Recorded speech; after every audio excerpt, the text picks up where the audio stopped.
izin menyampaikan karena undangan kita terbatas. Kami harapkan untuk mengisi tempat di posisi depan terlebih dahulu. Terima kasih.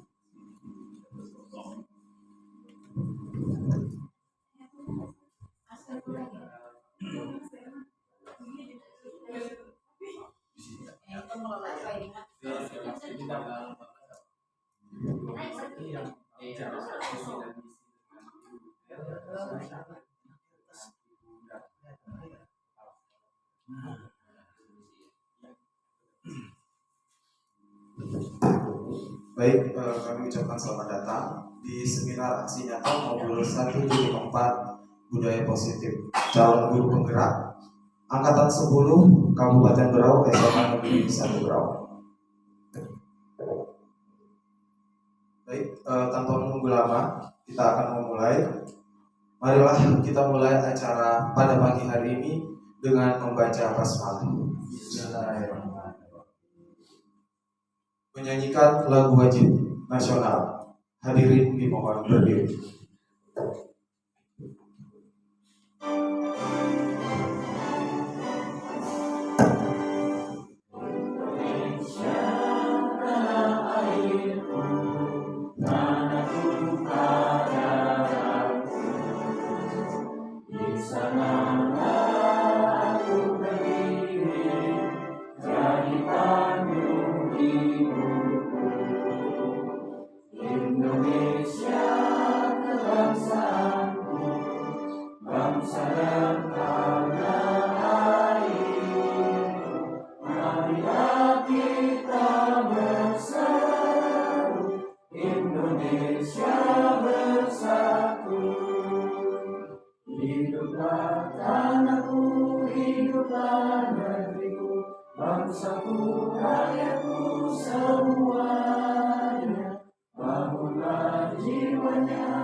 Hadirin dipersilakan duduk kembali. Pembacaan doa dimohon dengan hormat kepada Bapak Muhammad Iqbal Soleh SPDGR untuk membacakan doa. Silakan. Bismillahirrahmanirrahim. Assalamualaikum warahmatullahi wabarakatuh. Bapak Ibu yang kami hormati, marilah kita bersama-sama menundukkan hati, memohon ridho kepada Maha Kuasa. Semoga acara yang kita laksanakan dapat diberikan kelancaran dan keberkahan. Amin. Ridhoillah wa syafaatir Rasulillah wa ala kulli sholihin. Al-Fatihah. A'udzu billahi minasyaitonir rajim. Bismillahirrahmanirrahim. Alhamdulillahirabbil alamin. Arrahmanir rahim. Maliki yaumiddin. Iyyaka na'budu wa iyyaka nasta'in. Ihdinas siratal mustaqim. Shiratal ladzina an'amta 'alaihim. Bismillahirrahmanirrahim. Allahumma salli ala sayyidina Muhammad sayyidil awwalin wal akhirin wa sallim radhiyallahu tabaraka wa ta'ala an kulli sahabati Rasulillah ajma'in. Alhamdulillahirabbil alamin. Hamdan syakirin, hamdan na'imin, hamdan kafiran mazidah. Ya Rabbana lakal hamdu kama yanbaghi li wajhikal karim wa 'azimi sultanik. Ya Allah, ya Rahman, ya Rahim. Pada hari ini kami berkumpul dalam rangka seminar aksi nyata modul 1 jadi keempat budaya positif calon guru penggerak angkatan 10 SMA Negeri 1 Berau. Kami memohon kepadamu ya Allah agar Engkau melimpahkan rahmat dan berkah kepada kami semua yang hadir di sini. Berikanlah kami kemudahan dan kelancaran dalam setiap kegiatan yang kami laksanakan. Ya Allah yang Maha Mengetahui, bimbinglah kami dengan ilmu yang bermanfaat. Berikanlah kepada kami kekuatan, kebijaksanaan dan kesabaran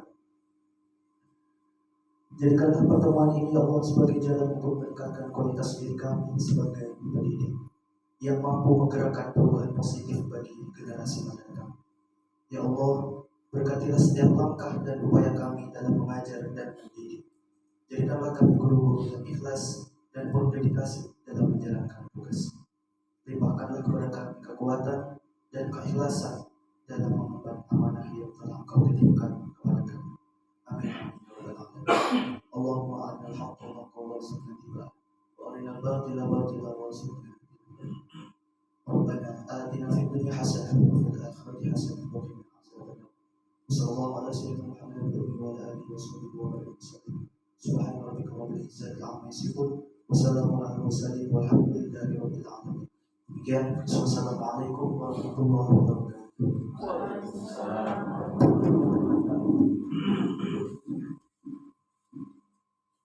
Baik, melangkah ke acara selanjutnya, yaitu sambutan Kepala SMA Negeri 1 Berau. Dimohon dengan hormat kepada Bapak Dr. Haji Saleh, ST MPD. Disilakan.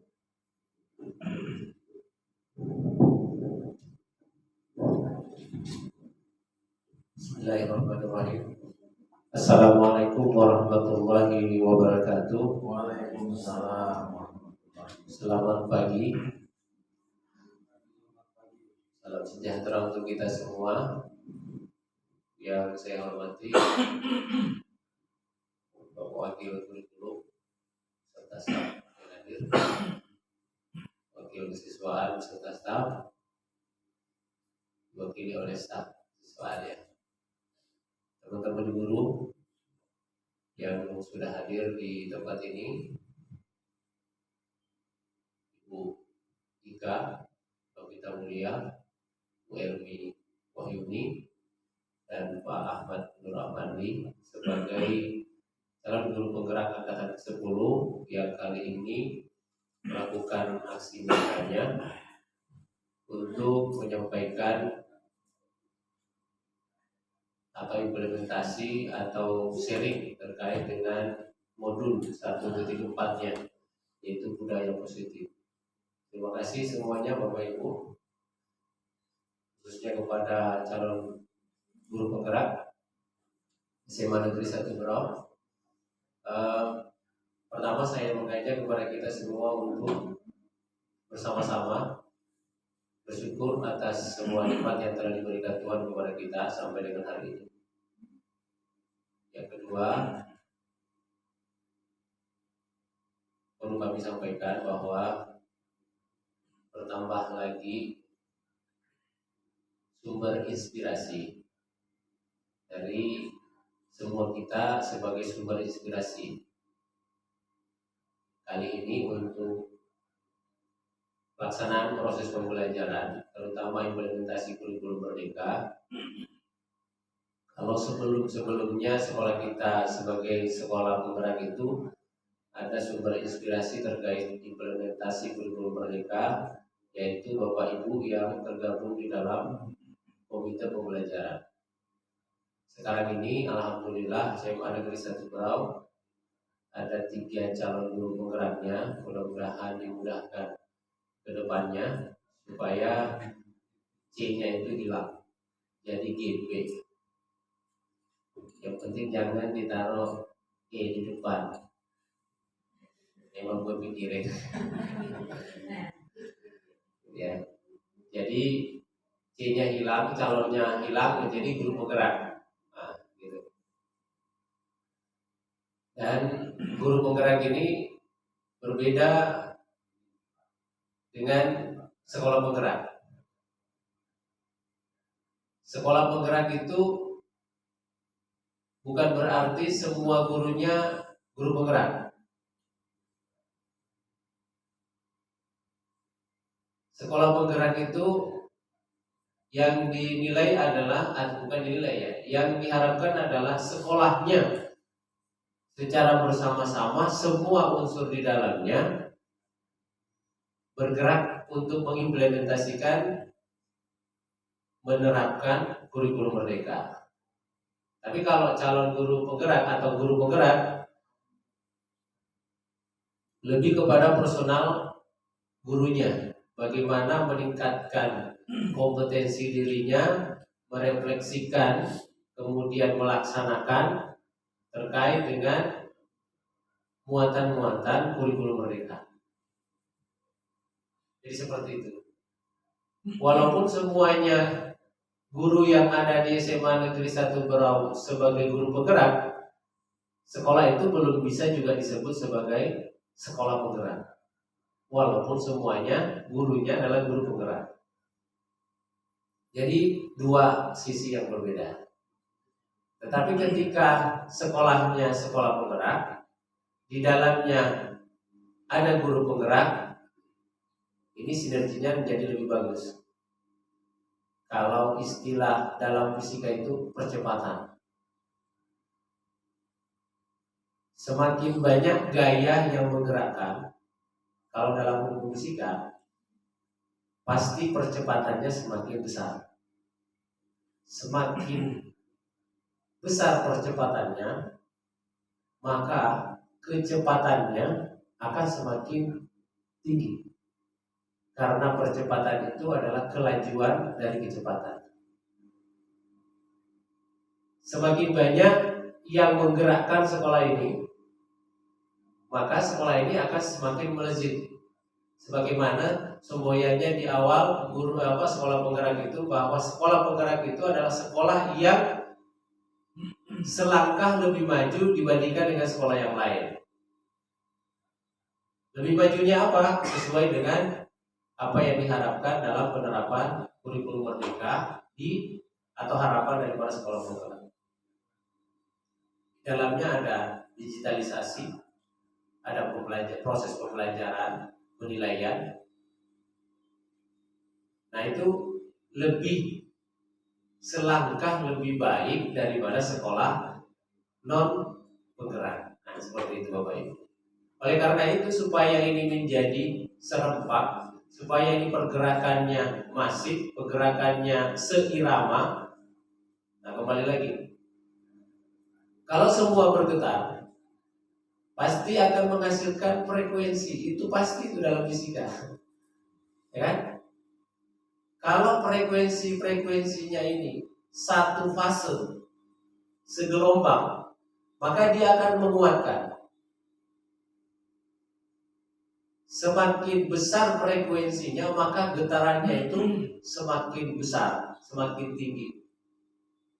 Semakin yang diharapkan bukan gelombangnya, ya, bukan buahnya, tapi yang diharapkan adalah frekuensinya yang seirama, satu fase atau satu frekuensi.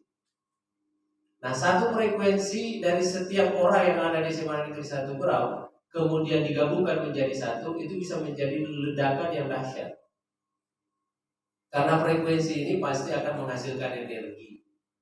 Nah, tentunya harapannya energinya itu adalah bagaimana menjadikan sekolah ini menjadi sekolah yang lebih baik, paling tidak selangkah lebih maju daripada sekolah lain. Lebih baiknya itu apa? Lebih baiknya adalah dalam proses pelayanan pendidikan, bukan gedungnya, bukan tempatnya, bukan hal-hal lain, tetapi lebih kepada pelayanan pendidikan yang berfokus kepada siswa.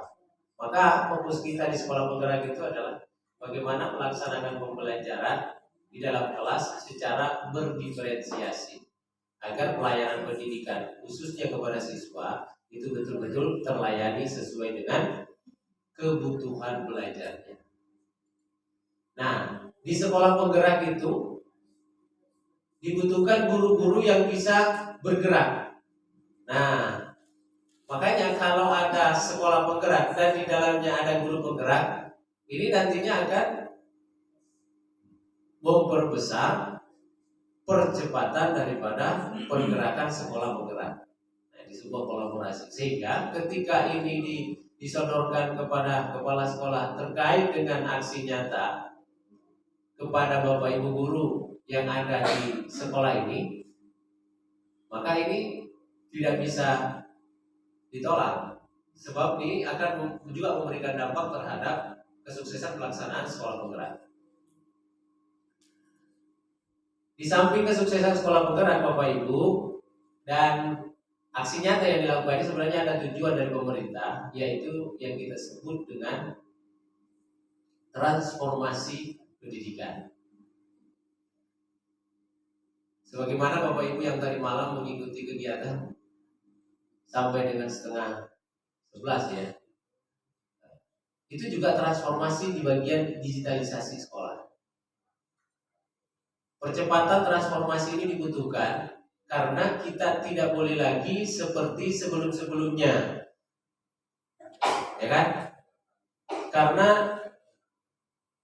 dunia ini dan piranti-piranti yang ada di dalamnya itu berubah. Pesan agamanya itu didiklah anak itu sesuai dengan zamannya. Ini juga yang diungkapkan oleh Ki Hajar Dewantara.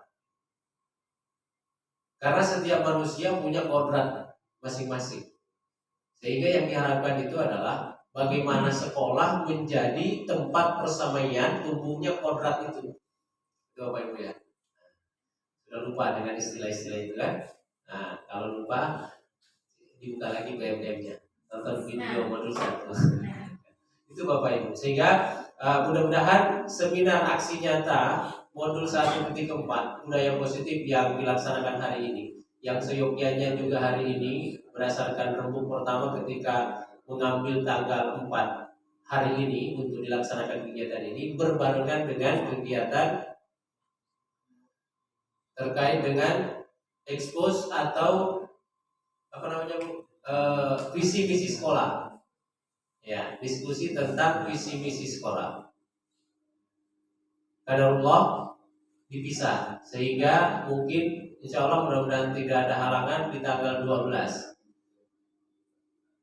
Nanti akan ada lagi kegiatan yang dilakukan oleh teman-teman calon guru penggerak yang hadir beserta dengan para PP-nya, pengajar praktiknya.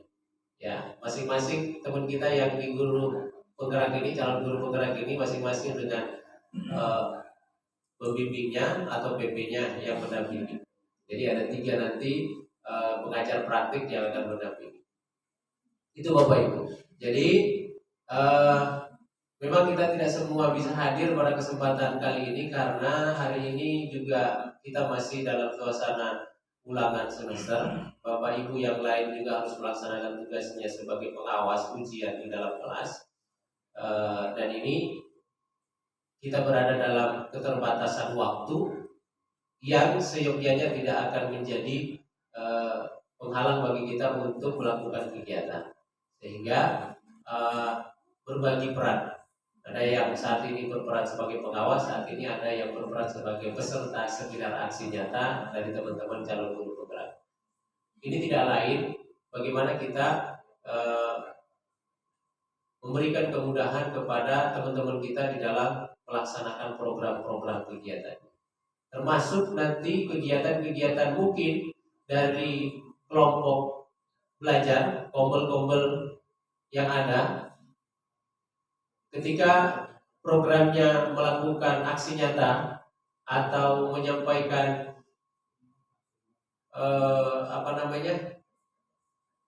diseminasi atau praktek baiknya kepada teman-teman yang lain, dan itu dianggap bahwa baik bila diketahui oleh teman-teman sehingga dengan demikian mendapatkan inspirasi dalam proses pembelajaran. Tidak masalah nanti kalaupun dijadwalkan dan dikumpulkan secara berbareng-bareng bersama-sama. Jadi atas nama sekolah mendukung kegiatan ini Bapak Ibu semuanya, dan Bapak Ibu yang menjadi peserta seminar aksi nyata, mohon ini diikuti dengan baik dan punya tugas Bapak Ibu untuk kemudian aksi nyata ini, karena ini budaya positif yang akan disampaikan, kiranya Bapak Ibu juga nanti akan menjadi bagian daripada transformasi pendidikan atau pembelajaran yang ada di sekolah, dan kemudian juga bisa mempengaruhi teman-teman yang lain, atau paling tidak menyampaikan apa yang didengarkan pada kesempatan kali ini, karena nanti insya Allah kalau tidak keliru secara bergantian nanti akan menyampaikan materi ya, secara bergantian, dan tidak boleh harus ada yang harus menyampaikan materi semua, gitu Bapak Ibu. Jadi karena peserta ini sebagian kita memiliki pengalaman yang lama dalam mengajar, bukan berarti apa yang disampaikan itu semuanya juga yang terbaik dan yang sudah kita lakukan itu salah. Nah, ini adalah membagi pengalaman dan inspirasi baru terkait dengan budaya positif. Apa dan bagaimana budaya positif itu? Nah, kita nanti mendengarkan. Kita mengikuti seminar aksi nyata ini. Maka mudah-mudahan seminar aksi nyata modul 1.4, berarti ada nanti modul 2.1, 2.3 dan seterusnya. Ya, selamat berjuang Bapak Ibu, ini baru 1.4. Ya. Ada 4 modul lagi. Ada 6 modul lagi ya. Bisa direspon kan nanti Pak? Ya. Bisa direspon ke apa yang presentasikan? Bisa. Karena kita ini kan ada tanya jawab juga nanti. Silakan. Ya, indahnya berbagi luar biasa.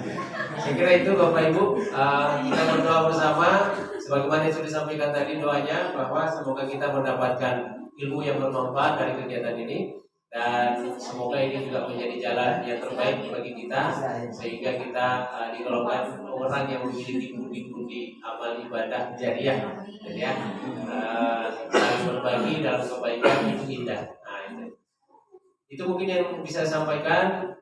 Dibuka, ya. Sekaligus membuka Bapak Ibu, mari kita secara bersama-sama membuka kegiatan seminar aksi nyata pada hari ini modul 1.4 dengan tema budaya positif, dengan sama-sama kita membaca basmalah. Bismillahirrahmanirrahim.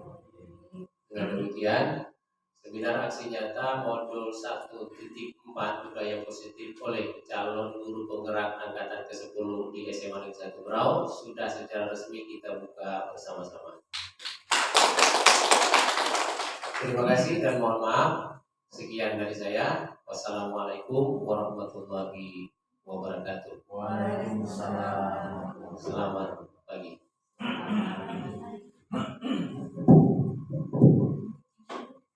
Baik, Bapak Ibu, demikianlah sambutan dan pembukaan dari Bapak Kepala SMA Negeri 1 Berau. Kemudian selanjutnya langsung ke inti. Kami harap Bapak Ibu bisa menyimak dengan baik, kemudian kita rileks saja. Karena materi yang disampaikan juga cukup ringan. Ya. Untuk materi yang pertama akan disampaikan oleh Ibu Erni Wahyuni SPD GR MPD. Waktu dan tempat disilakan.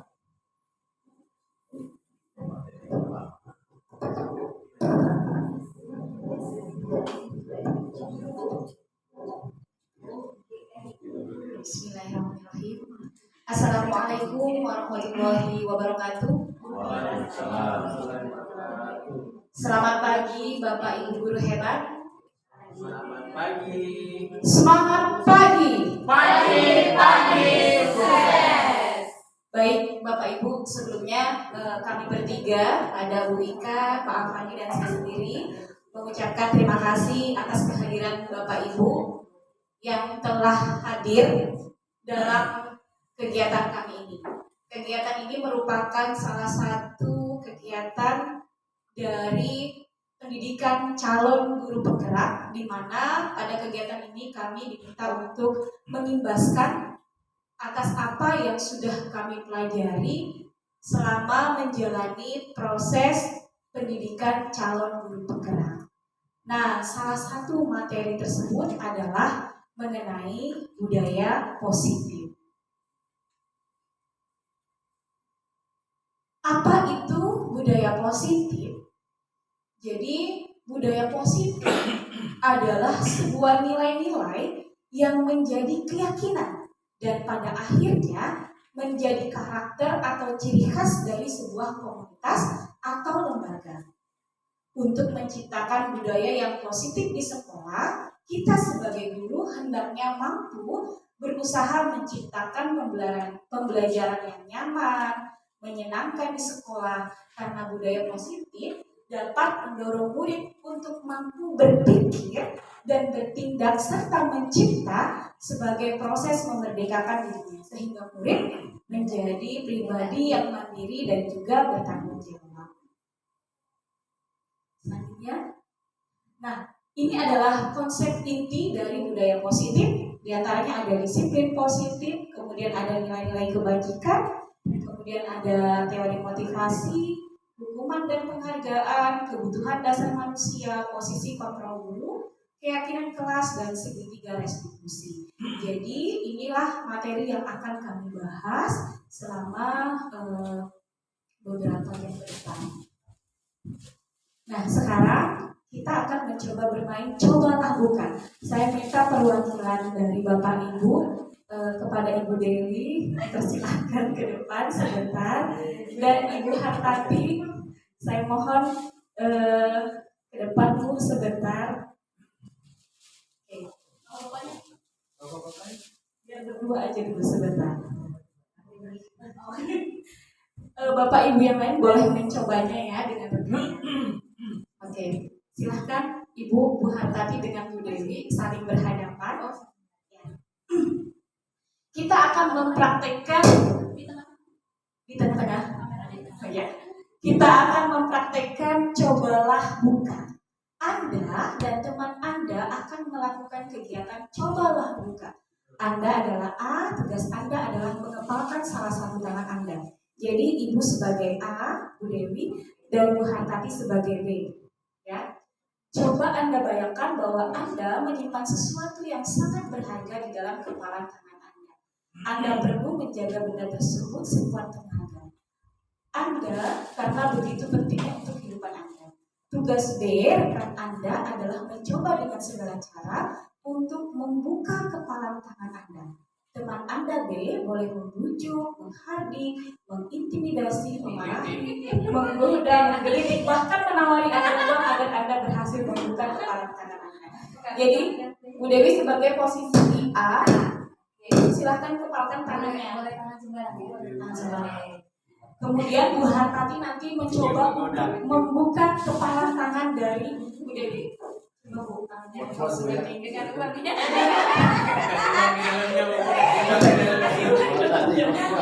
ya boleh. Kuat Bu. Oke. Ibu memiliki sebentar kita mulai. Jadi Ibu memiliki sesuatu yang berharga dalam kepalan tangan Ibu. Nah, Bu Hartati nanti akan mencoba untuk membuka kepalan tangan tersebut. Oke, sekarang kita coba praktekkan. Ayo, 1, 2, 3. Kuat Bu. Boleh dengan kata-kata membujuk atau mungkin menggelitik.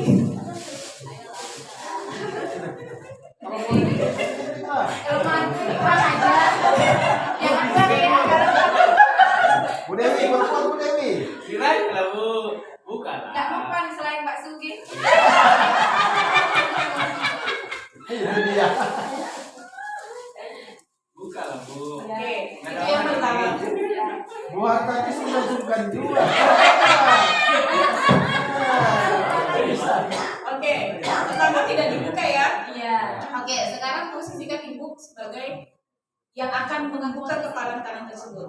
Coba lupakan posisi sekarang. Ya, sekarang posisinya Gantian. Ibu Hartati yang mengepalkan tangan Ibu dan Ibu yang akan terpengaruh dengan Ibu Dewi. Jadi Ibu mengepalkan tangan Ibu Dewi nanti akan meraih dan Ibu terpengaruh. Tapi coba Bu, Dia harus terpengaruh ya. Kalau nggak terbuka gagal ya. Ayo, pelan-pelan dulu. Dipaksa nggak apa-apa kan? Oke, silakan dibuka.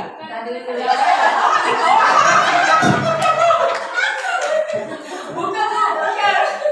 Bu Hartati kalau dikasih buka. Kasih itu Bu. Bu, ada kecilan ngambil Woi, kalau saya buka ya. Silakan Bu. Gak bisa buka cuma dulu Bu.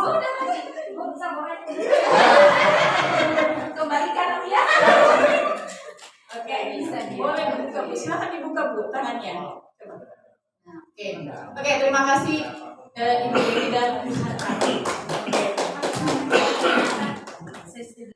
Slide selanjutnya Kak. Nah, dari apa yang sudah kita praktekkan tadi, coba kita lihat pertanyaan. Apakah Anda atau B membuka kepalan tangan Anda? Mengapa? Apa alasan Anda atau B membuka kepalan tangan Anda? Nah, sekarang alasan yang pertama kira-kira tadi kenapa ya Bapak Ibu? Kenapa nggak mau membuka? Karena itu sesuatu hal yang berharga. Berhasil.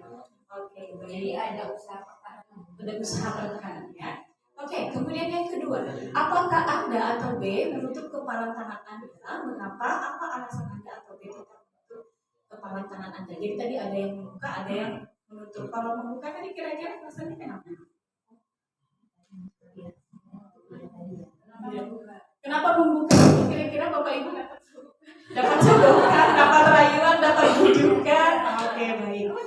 Dalam kegiatan ini sesungguhnya siapa yang memegang kendali atau kontrol untuk membuka atau menutup kepalan tangan tadi? Siapa kira-kira Bapak Ibu? Diri kita sendiri ya. Benar, kita sendiri Bapak Ibu. Jadi sekuat apapun kita meminta siswa, nah, bersihkan dulu itu. Kalau siswanya tidak memiliki kontrol dirinya sendiri dan tidak ada motivasi intrinsik dalam dirinya sendiri, akan sulit. Seperti itu ilustrasinya. Jadi kita tidak bisa memaksakan orang lain terhadap apa yang ingin kita mau, seperti itu. Oke, nah ini perubahan paradigma tentang teori kontrol atau pilihan. Yang pertama, ilusi guru mengontrol murid. Kita tidak bisa memaksakan murid-murid kita untuk kita kontrol. Walaupun siswa itu mau dikontrol, itu karena mereka ya, ingin dikontrol tadi, seperti yang diilustrasikan oleh Bu Hartati tadi kan, dia mau untuk membuka kepalan tangannya karena dia mau dikontrol. Sama dengan siswa kita. Makanya kita menemukan kadang-kadang siswa itu ada yang susahnya setengah mati untuk dirayu-rayu apa kayak gitu, semuanya nggak mempan kayaknya, tapi ada juga siswa yang nurut apa yang dikatakan kita, itu karena siswa tersebut yang nurut tadi karena mereka mau dikontrol oleh diri kita sendiri. Tapi siswa yang sulit itu dia tidak membuka diri untuk dikontrol. Kemudian yang kedua, ilusi bahwa semua penguatan positif efektif dan bermanfaat. Jadi bujukan-bujukan rayuan tersebut tadi yang sudah di kita yang membujuk tadi, dibujuk sama Bu Dewi tadi kan, dikasih uang, dikasih ini, itu nggak mau kan. Kemudian yang ketiga, ilusi bahwa kritik dan membuat orang merasa bersalah dapat menguatkan karakter. Itu tidak benar Bapak Ibu. Justru kita akan membentuk identitas siswa itu menjadi identitas yang gagal. Dia merasa bersalah atas apa yang sudah dilakukan. Ilusi bahwa orang dewasa memiliki hak untuk memaksa. Walaupun mungkin kita memiliki hak untuk memaksa, tapi itu tidak akan berdampak pada jangka panjang, hanya jangka pendek saja. Nah, ini perubahan paradigma stimulus respon, teori kontrol. Siapa sesungguhnya yang memiliki kontrol? Stimulus respon, kita mencoba mengubah orang agar berpandangan sama dengan kita. Kita seringkan seperti itu Bapak Ibu. Bagaimana caranya orang itu bisa berpandangan sama seperti itu. Tapi teori kontrol di sini kita berusaha memahami pandangan orang lain tentang dunia. Kemudian yang kedua, perilaku buruk dilihat sebagai suatu kesalahan. Sering kan kita seperti itu Bapak Ibu. Kamu ini terlambat terus ini sering sekali kita seperti itu. Kamu harus begini dan seterusnya. Kemudian teori kontrol, semua perilaku memiliki tujuan. Pasti dia terlambat, pasti tujuannya ada apa? Ada sesuatu yang harus kita eksplor lebih jauh. Kemudian orang lain bisa mengontrol saya, tapi nyatanya hanya kita sendiri yang bisa mengontrol diri kita sendiri. Saya bisa mengontrol orang lain, dan di teori kontrol Anda tidak bisa mengontrol orang lain. Pemaksaan ada pada saat bujukan gagal. kolaborasi dan konsensus menciptakan pilihan-pilihan. Kemudian kalau yang stimulus respon itu model berpikirnya menang kalah, tapi kalau teori kontrol model berpikirnya menang menang. Nah, ini akan lebih lanjut nanti akan dibahas pengaplikasiannya oleh rekan saya. Selanjutnya, nah ini disiplin positif. Ada teori kontrol atau teori pilihan. Anda tidak bisa mengontrol orang lain, hanya Anda yang bisa mengontrol diri Anda sendiri. Semua perilaku entah baik ataupun buruk itu pasti memiliki tujuan. Nah, di sini beberapa materi yang akan kita explore terkait dengan teori motivasi, 5 posisi kontrol, nilai-nilai kebajikan universal, keyakinan kelas, segitiga restitusi, dan 5 kebutuhan dasar manusia. Selanjutnya, nah kita masuk ke disiplin. Apa itu disiplin? Kebanyakan kan kita berpikir bahwa disiplin itu taat, tertib dengan peraturan dan kepatuhan pada peraturan. Kadang-kadang disiplin itu kita kaitkan dengan pemberian hukuman. Seperti itu. Oke. Selanjutnya, ini pemikiran Ki Hajar Dewantara mengenai disiplin. Di mana ada kemandirian, disitulah harus ada disiplin yang kuat. Sungguh pun disiplin itu bersifat self-disciplinary, yaitu kita sendiri yang mewajibkan kita dengan sekeras-kerasnya, tetapi itu sama saja. Sebab jikalau kita tidak cakap melakukan disiplin diri, wajiblah menguasai orang lain mendisiplinkan diri kita. Dan peraturan demikian harus ada di dalam suasana yang merdeka. Coba kita amati apa yang dipikirkan oleh Hajar Dewantara terkait dengan disiplin. Di sini kita lihat, kita sendiri yang mewajibkan kita dengan sekeras-kerasnya, tetapi itu sama saja. Sebab jika kita tidak cakap melakukan disiplin diri, wajiblah menguasai orang lain mendisiplinkan diri. Artinya, ketika kita tidak mendisiplinkan diri kita dengan baik, maka orang lain yang akan mendisiplinkan diri kita. Ya nggak Bapak Ibu? Kalau kita tidak memiliki disiplin yang kuat dalam diri kita, maka orang lain akan mendisiplinkan kita. Itu yang kita bisa tangkap dari pemikiran mengenai disiplin. Nah, pemikiran Ki Hajar Dewantara tadi sependapat dengan pendapat Diana Gosset mengenai disiplin, di mana disiplin itu berasal dari bahasa Latin disiplina, yaitu artinya belajar. Kata disiplin juga berasal dari akar kata yang sama dengan disiplin atau murid atau pengikut. Artinya orang yang disiplin itu adalah orang yang mengikuti dan paham segala aturan yang ada pada saat itu. Ya. Kemudian untuk disiplin positif, disiplin mengacu pada disiplin diri yang memiliki tanggung jawab terhadap apa yang dilakukannya berdasarkan nilai-nilai yang tinggi. Disiplin positif merupakan salah satu cara penerapan disiplin yang bertujuan untuk menumbuhkan kesadaran diri dalam diri sendiri. Jadi yang paling utama itu adalah bagaimana cara kita membentuk motivasi intrinsik dalam diri siswa. Itu PR kita yang utama. Selanjutnya, di sini ada nilai-nilai kebajikan universal.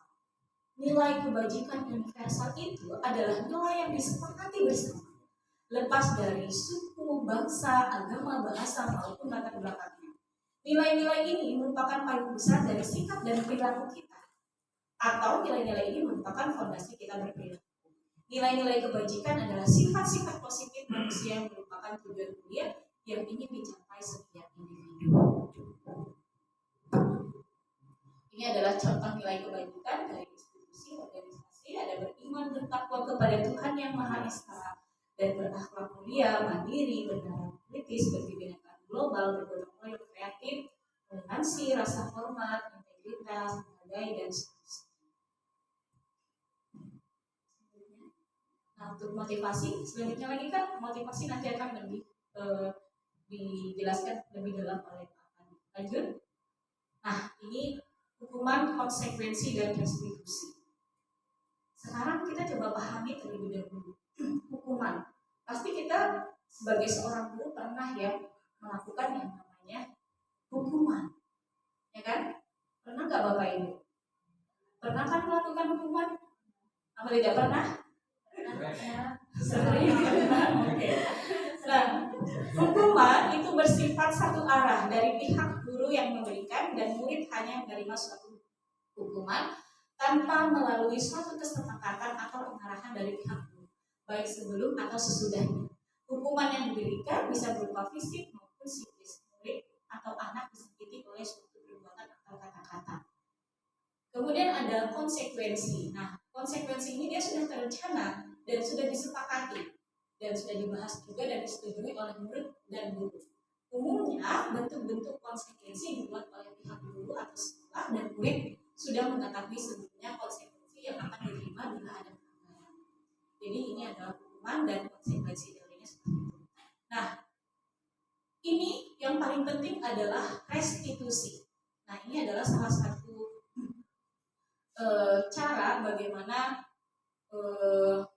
menyelesaikan permasalahan siswa, yaitu dengan restitusi. Restitusi ini adalah proses kolaboratif yang mengajarkan murid untuk mencari solusi untuk masalah dan membantu murid berpikir tentang orang seperti apa yang mereka inginkan dan bagaimana mereka harus memperlakukan orang lain. Itu disebut dengan restitusi. Nanti restitusi itu akan dijelaskan oleh rekan saya nantinya, ya, lebih dalam prakteknya seperti apa dan seterusnya. Sekian presentasi dari saya. Terima kasih atas perhatiannya. Assalamualaikum warahmatullahi wabarakatuh.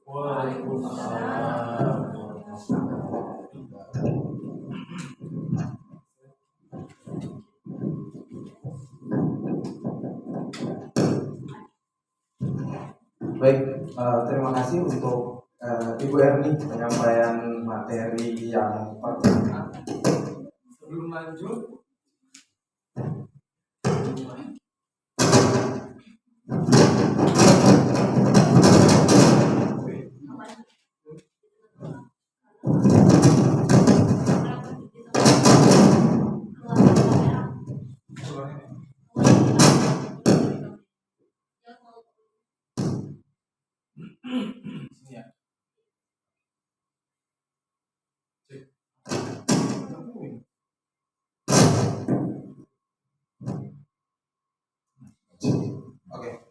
baik, selanjutnya materi yang kedua itu disampaikan oleh saya sendiri.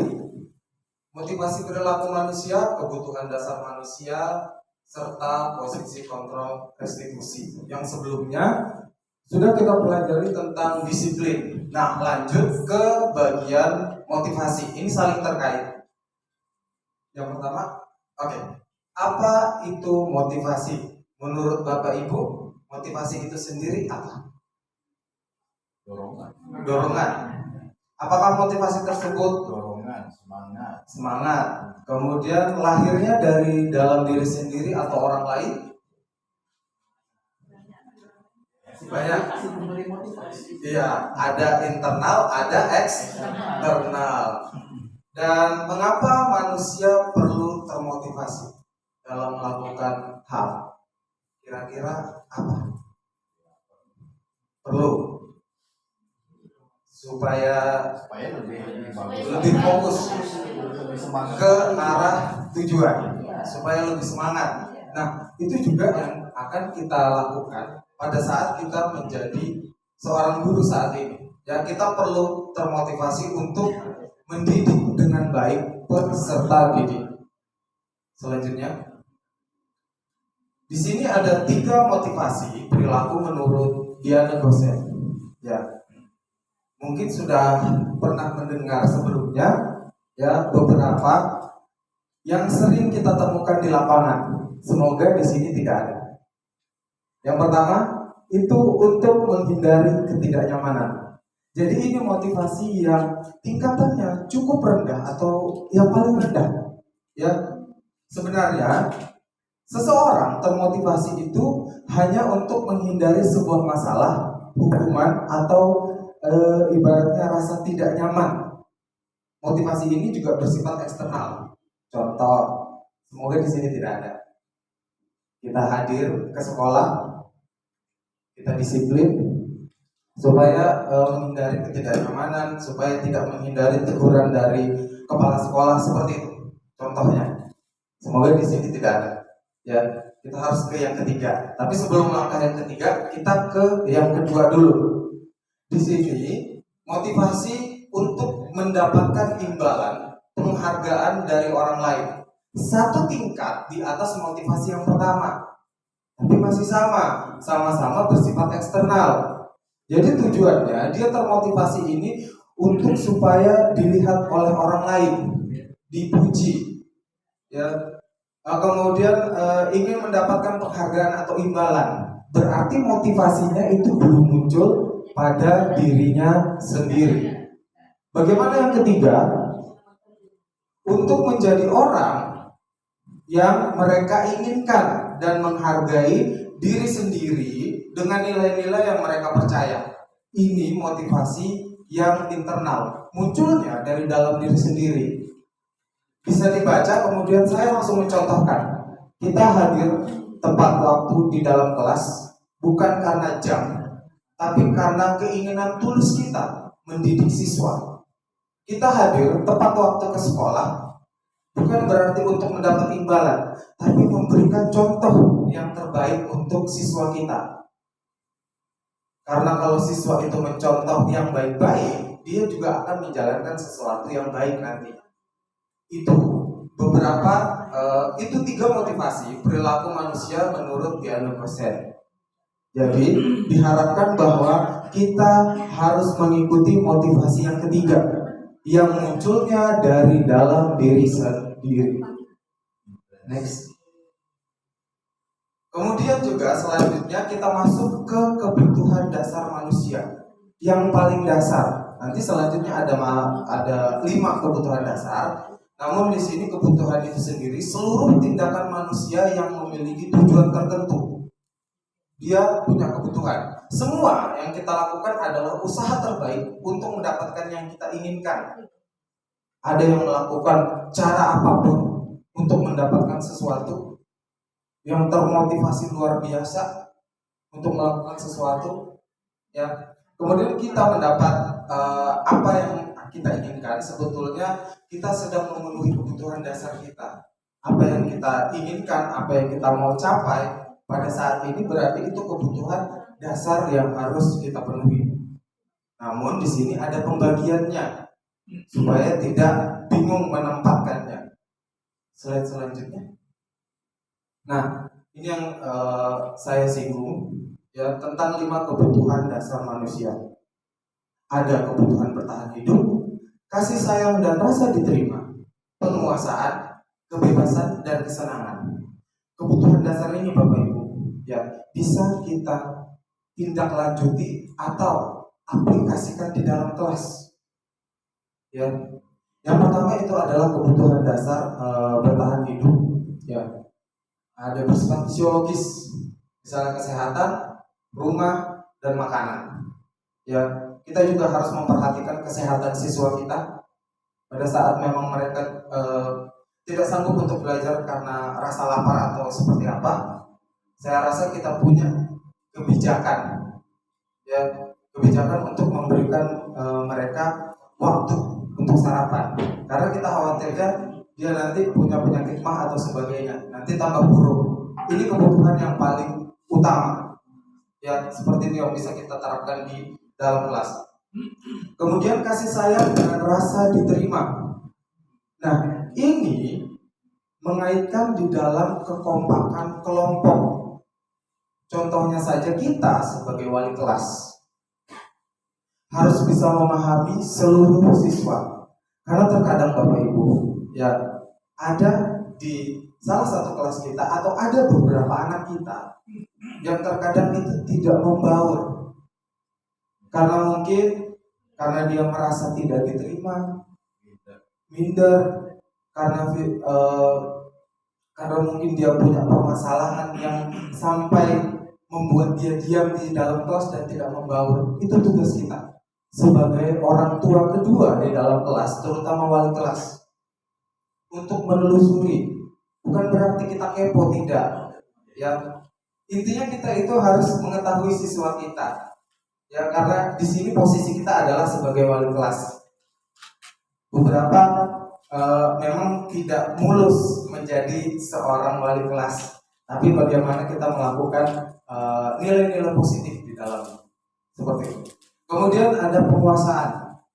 Nah, ini untuk mencapai sesuatu kompeten, terampil, diakui. Namun untuk poin yang ini Bapak Ibu, ya saya sarankan kita sebagai wali kelas atau sebagai guru, ya kita boleh mengapresiasi mereka, ya kita boleh memberi dukungan dan sebagainya, tapi tolong diingatkan kembali peserta didiknya agar tidak menjadi orang yang besar kepala, sombong karena dia merasa dirinya pintar, karena dia sering mengikuti lomba. Kan banyak yang seperti itu.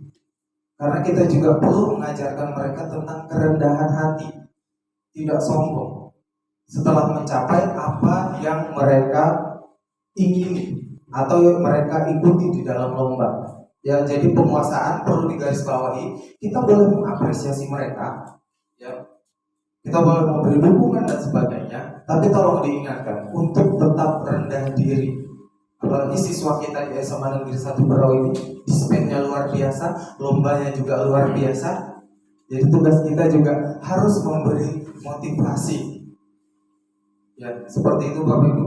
Kemudian kebebasan. Terkadang kita perlu memberikan kebebasan di dalam mereka menentukan arah tugas, seperti diferensiasi di dalam belajar. Ini contohnya, kebebasan untuk memilih materi. Namun kebebasan yang dianggap bebas bukan berarti mereka bebas dan mau sebebas-bebasnya. Tetap dalam ranah kita, ya, tetap di dalam ibaratnya aturan kita. Bebas, tapi ada aturan yang berlaku di situ. Misalnya saja, Bu, kami mau bebas belajar nih di sekeliling sekolah atau seperti apa. Silakan. Selama kita masih bisa memfasilitasinya, silakan. Ya. Kemudian yang terakhir tentang kesenangan. Ini perlu juga Bapak Ibu. Karena siswa jika dia tidak termotivasi di dalam belajar, itu biasanya nanti tidak akan bisa memperhatikan gurunya secara penuh. Konsentrasi anak juga tidak terlalu lama di dalam belajar. Jadi kita harus selingi. Apalagi di jam-jam terakhir. Ya, kalau kita tidak bisa ibaratnya memainkan game seperti tadi di awal, tanyakan saja apa yang mereka lalui hari ini. Yang saya pelajari selama saya mengajar anak SMA dan di jam siang, biasanya saya tidak masuk ke materi dulu, tapi saya akan bertanya dulu, bagaimana perasaanmu hari ini? Pak, capek Pak, habis ulangan gini dan sebagainya, eksak semua dan sebagainya. Banyak pertanyaan seperti itu. Tapi saya berusaha meredahkan mereka dulu. Ya sudah, ya istirahat dulu. Ibaratnya kita sambil baca-baca materi, sambil persiapan dulu, sambil benar-benar mereka siap. Itu yang biasa saya terapkan di jam terakhir. Dan itu alhamdulillah sampai sekarang bisa memotivasi mereka untuk siap untuk belajar, walaupun tidak menyeluruh ya Bapak Ibu. Karena apalagi jam siang, apalagi jam itu jam moving yang kita kadang kehilangan gitu ya. Saya juga mengalami seperti itu. Baik, itu 5 kebutuhan dasar manusia. Kita next. Nah ini, sebelumnya sudah dikatakan tentang restitusi. Bagaimana pemecahan setiap masalah. Jadi di sini teori kontrol menurut Dr. William Gesser, kemudian Gosen itu Diana Gosen mengambil 5 posisi kontrol yang diterapkan guru, orang tua, kemudian atau atasan dalam melakukan kontrol. Ya, di sini ada 5. Ke selanjutnya Bu. Nah, saya langsung pengaplikasian saja. Karena biasanya kalau untuk teori pasti kita sudah paham. Ini langsung contoh. Biasanya orang-orang atau guru yang memposisikan sebagai penghukum itu selalu berkata, patuhi aturan saya atau awas. Ya, itu ciri penghukum. Ya. kamu selalu saja salah, kita ngejudge mereka bahwa mereka itu selalu salah, itu juga penghukum. Kemudian selalu, pasti selalu yang terakhir selesai, itu ciri penghukum. Ya. Jadi nanti ada beberapa kata yang bisa kita ganti. Ya. Oke, kemudian yang kedua, membuat merasa bersalah. Biasanya ini kita menyampaikan dengan tenang dan lembut, tapi makjub. Benar. Biasanya ini ada contoh. Ibu sangat kecewa sekali dengan kamu. Itu tidak pakai emosi, tapi biasanya menyampaikan dengan kata yang lembut, tapi sebenarnya menusuk. Ya. Berapa kali Bapak harus memberitahu kamu, diulang-ulang, supaya membuat mereka itu merasa bersalah. Kemudian gimana coba? Kalau orang tua kamu tahu kamu berbuat begini, ya itu beberapa contoh membuat merasa bersalah. Jadi kita memposisikan murid itu nanti mereka terpojok dan merasa bersalah. Ini tidak menggunakan emosi, biasanya lembut. Tapi wow, kata-katanya biasanya tajam. Oke, nomor 3. Pemantau. Ya, ada ini biasanya. Kalau dia berbuat salah atau terlambat, peraturannya apa? Kemudian apa yang telah kamu lakukan? Biasanya kalau kita punya kesepakatan kelas, sanksi atau konsekuensinya apa? Biasanya begitu. Maka nanti di kesepakatan kelas ini kita membuat hal yang baru, yaitu keyakinan kelas. Nanti keyakinan kelas dilakukan. Nah, keyakinan kelas nanti ada. Ini masih bentuk kesepakatan. Ya. Oke, bagaimana yang nomor 5? Nah, ini nomor 5. Jadi menekankan bukan di sini menekan pada kemampuan membuat konsekuensi, namun berkolaborasi dengan murid. Nanti ada beberapa contoh yang akan ditampilkan rekan saya setelah ini. Bahwa murid itu bagaimana cara dia memperbaiki kesalahan. Bisa dia mengadu kepada kita dulu, membahas A, B, C, D, E, dengarkan saja dulu. Ya. Kemudian kembalikan kepada keyakinan kelas. Apa yang sudah kita yakini?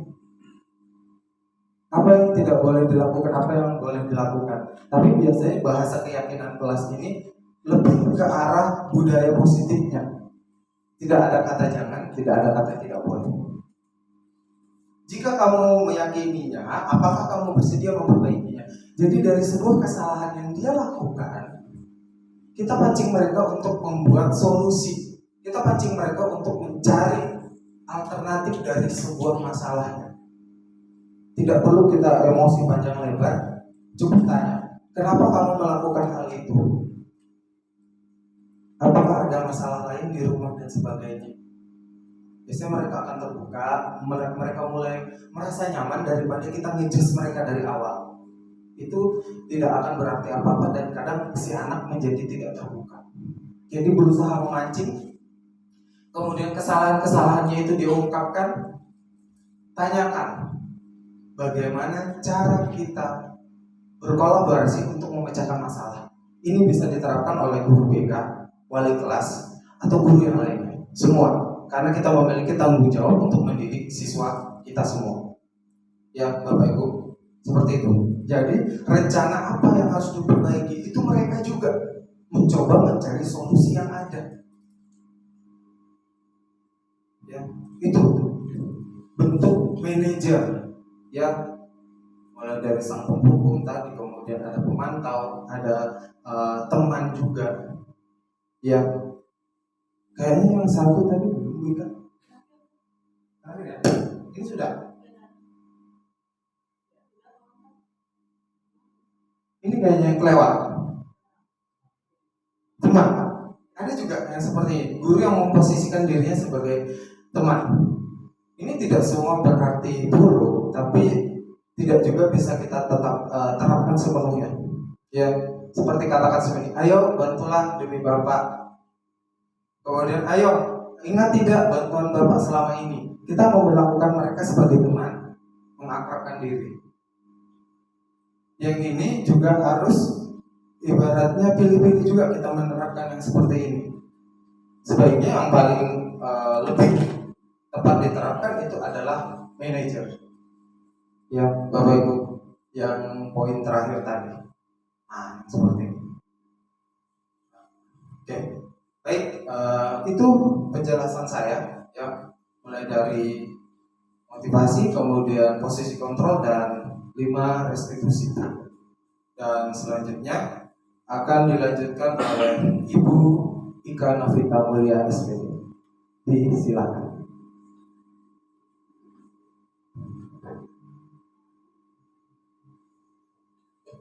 Terima kasih. Masih semangat Bapak Ibu. Terakhir ya, tadi terakhir.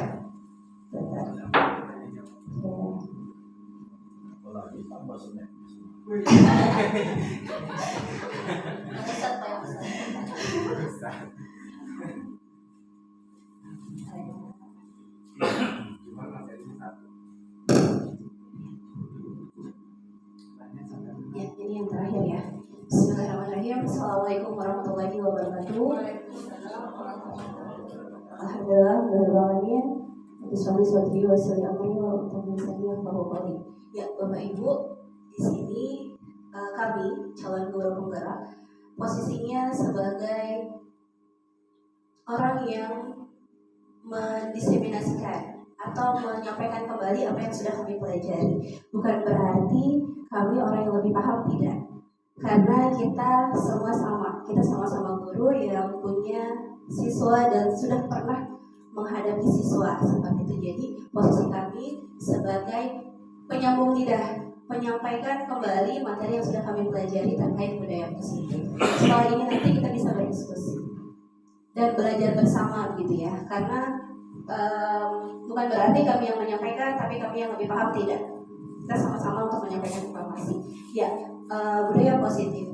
Di dalam kesempatan kali ini saya akan menyampaikan terkait 3 hal, yaitu tentang keyakinan kelas, kemudian segitiga restitusi, dan contoh penerapannya. Nah, materi pertama tentang keyakinan kelas. Keyakinan kelas di sini, sebelum ke materi, ada pertanyaan pemantik. Mengapa kita memiliki peraturan tentang menggunakan helm pada saat mengendarai kendaraan roda motor, roda 2 atau motor? Boleh saya tanya Pak Iqbal? Untuk menyelamatkan pengendara, berarti upaya penyelamatan ya. Oke, baik, terima kasih Pak Iqbal. Kemudian saya mau tanya yang kedua ke Ibu Evi. Bu Evi, mengapa sih kita itu memiliki peraturan bahwa peserta didik itu wajib menggunakan seragam di sekolah? Pakai ini ya, supaya tidak ada pembedaan antara siswa yang satu dengan yang lainnya. ya, biar nggak ada pembedaan, berarti kesetaraan ya.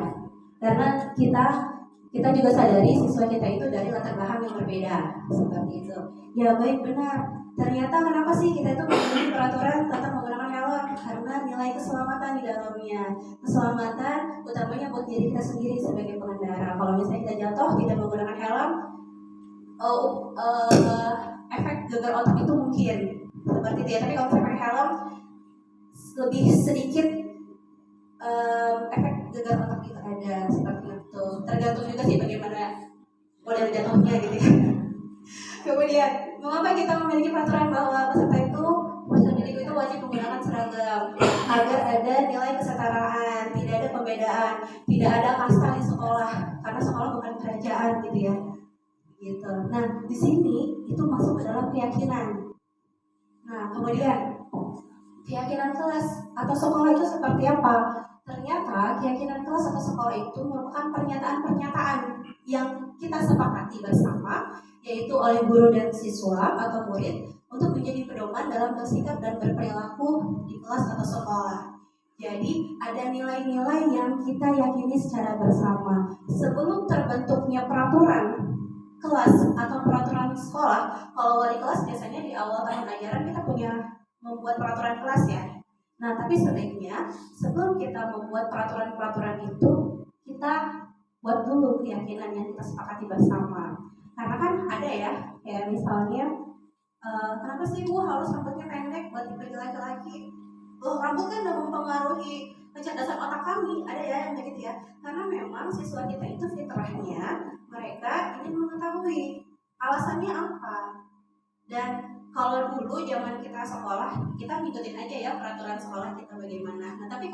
sekarang siswa tuh perlu tahu kenapa sih peraturan ini ada, kenapa siswa tuh nggak boleh pacaran, kenapa sih orang kita ini dosa-dosa kita tanggung sendiri begitu ya katanya. Ada juga kan kalau misalnya dikasih tahu surgaku yaitu punyaku, surgaku bukan surgamu, kayak gitu-gitu.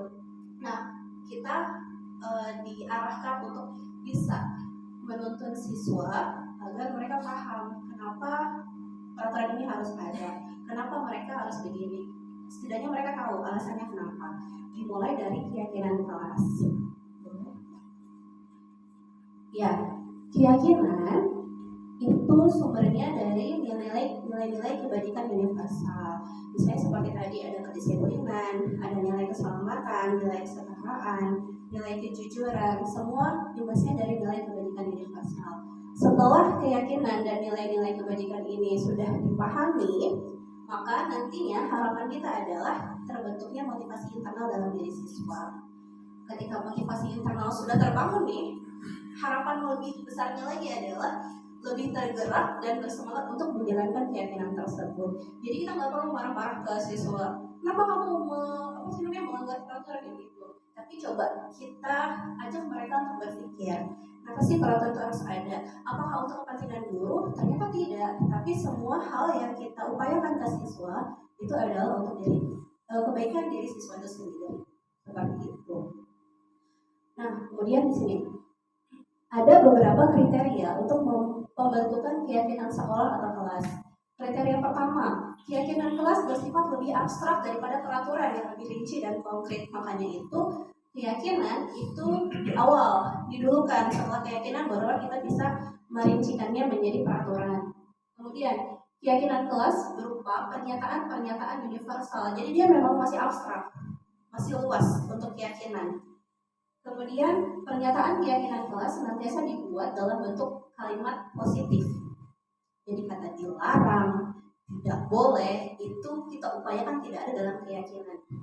Yang kita yakini adalah kalimat-kalimat positif. Misal nih, tidak boleh berlari-lari di dalam kelas. Nah, kalau misalnya kalimat itu coba kita ubah menjadi kalimat positif. Berarti silakan berjalan dengan baik di dalam kelas. Begitu, salah satu contohnya. Kemudian keyakinan kelas hendaknya tidak terlalu banyak sehingga mudah untuk diingat dan dipahami oleh semua warga kelas. Jadi keyakinan ini kan yang buat kita dan siswa, berarti sesuai dengan apa yang kita mau dan kita yakini bersama, seperti itu. Dan sebaiknya jangan banyak agar mudah diingat. Kalau misalnya kita buat keyakinan kelas kemudian kita singkat menjadi akronim, itu lebih baik. Jadi misalnya cakep, cerdas, aktif, kreatif, nah, itu bisa. Jadi kita sama-sama ingat begitu. Kemudian keyakinan kelas sebaiknya sesuatu yang dapat diterapkan di lingkungan tersebut, berarti tidak muluk-muluk, yang keseharian yang bisa kita lakukan. Begitu. Kemudian selanjutnya semua warga kelas hendaknya ikut berkontribusi dalam pembuatan keyakinan kelas lewat kegiatan curah pendapat. Jadi kita menghimpun seluruh aspirasi siswa di dalam kelas.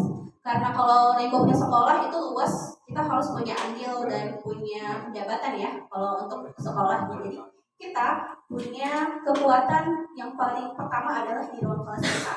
Dan keyakinan kelas ini tidak hanya bisa dilakukan oleh guru wali kelas, tapi sebagai guru mata pelajaran pun kita bisa membuat keyakinan kelas. Keyakinan kelas yang kita lakukan sama pelajaran bahasa Inggris misalnya. Jadi itu hak prerogatif guru mata pelajaran yang bisa mengajak siswa untuk membuat keyakinan. Yang terakhir adalah bersedia meninjau kembali keyakinan kelas dari waktu ke waktu. Jadi di sini kita bisa tinjau kembali nih keyakinan kelas yang sudah kita buat, kira-kira masih sesuai atau tidak, seperti itu. Selanjutnya, di sini ada prosedur pembuatan keyakinan kelas. Yang pertama, yaitu curah pendapat seluruh warga sekolah atau kelas, kalau misalnya kita guru mata pelajaran, tentang peraturan yang perlu kita sepakati. Jadi di sini siswa itu mengutarakan pendapatnya. Jadi keyakinan kelas itu bukan guru yang buat, tapi seluruh siswa di kelas itu. Kemudian setelah itu ada hasil curah pendapat dicatat dan dapat dilihat oleh seluruh warga sekolah atau kelas. Jadi kita lihat, kita tempel, misalnya pakai sticky note, kita tempel, jadi kita bisa lihat semuanya nih. keyakinan kelas yang dia mau yang begini yang seperti itu. Setelah itu baru kita menyusun keyakinan kelas dengan menggunakan kalimat positif. Contohnya gini, selalu bersikap positif, berarti bukan jangan melakukan hal-hal negatif di dalam kelas, bukan begitu ya, tapi kita mengubah menjadi kalimat positif. Selalu bersikap positif. Contoh kedua, senantiasa menjadi diri terbaik, berarti kita mengajak siswa juga berupaya untuk menjadikan hal terbaik dari dirinya yang untuk kelasnya gitu ya. Percaya dan menghormati orang lain serta barang miliknya, berarti yang sistem tecong-tecong pulpen itu bisa diminimalisasikan dari keyakinan kelas ini. Jadi tidak mengambil barang dari orang sembarangan. Kemudian berkomitmen terhadap setiap tugas. Dan yang terakhir contohnya adalah senantiasa membantu. Nah, jadi di sini siswa juga yakin bahwa dia perlu berkomitmen dalam setiap tugasnya. Semoga ketika ada keyakinan kelas seperti itu, guru tidak lagi kejar daku kau ketangkap pada siswa gitu ya, kejar-kejar siswa untuk tugasnya.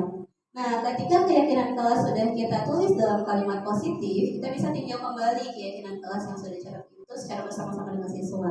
Baik, ini adalah keyakinan kelas yang sudah kita buat, yang sudah teman-teman curahkan pendapatnya, kemudian kita susun nih begini keyakinan kelas kita. Yang selanjutnya adalah kita menyetujui dan menandatangani keyakinan kelas atau sekolah. Kemudian di dalam penandatanganan nota kesepahaman keyakinan kelas itu ada tanda tangan guru dan siswa kelasnya. Bisa seperti ini. Sama halnya kayak misalnya kalau kita buat peraturan sekolah, di situ kita perlu ada tanda tangan menyetujui dari siswa dan murid-murid juga kan, begitu ya. Kalau peraturan sekolah. Nah, yang keenam, keyakinan sekolah atau kelas selanjutnya bisa diletakkan di dinding kelas di tempat yang mudah dilihat semua warga kelas. Dan terakhir kita bisa melakukan pendalaman dan pelaksanaan keyakinan kelas.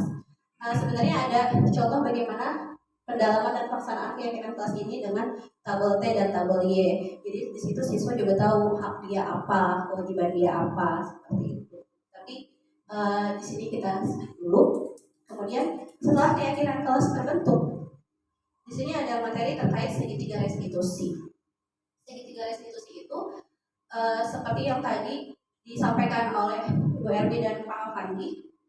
Salah satu contohnya adalah guru berada dalam posisi manajer ketika melakukan segitiga restitusi. Segitiga restitusi merupakan proses dialog yang dijalankan oleh guru atau orang tua agar dapat menghasilkan murid yang mandiri dan bertanggung jawab. Jadi dalam segitiga restitusi ini seperti metode yang bisa kita gunakan ketika kita membimbing atau menangani permasalahan siswa.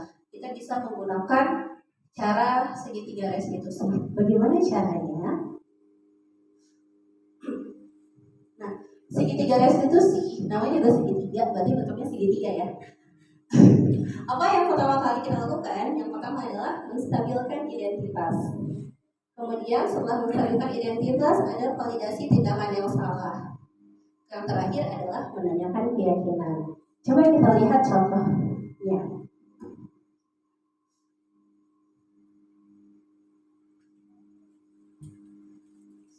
Ini contoh yang saya buat bersama siswa sudah versi bisa.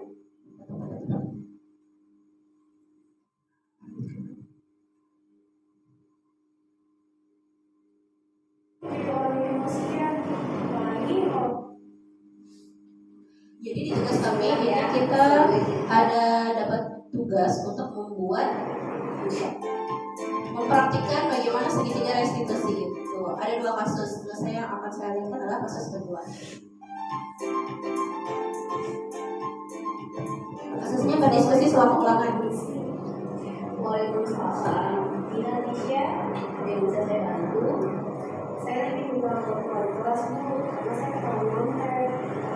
Saya mau nyontek kok Bu. Saya cuma nanya teman saya tentang musik saya itu. Benar kamu Mbak? Selamat Bu.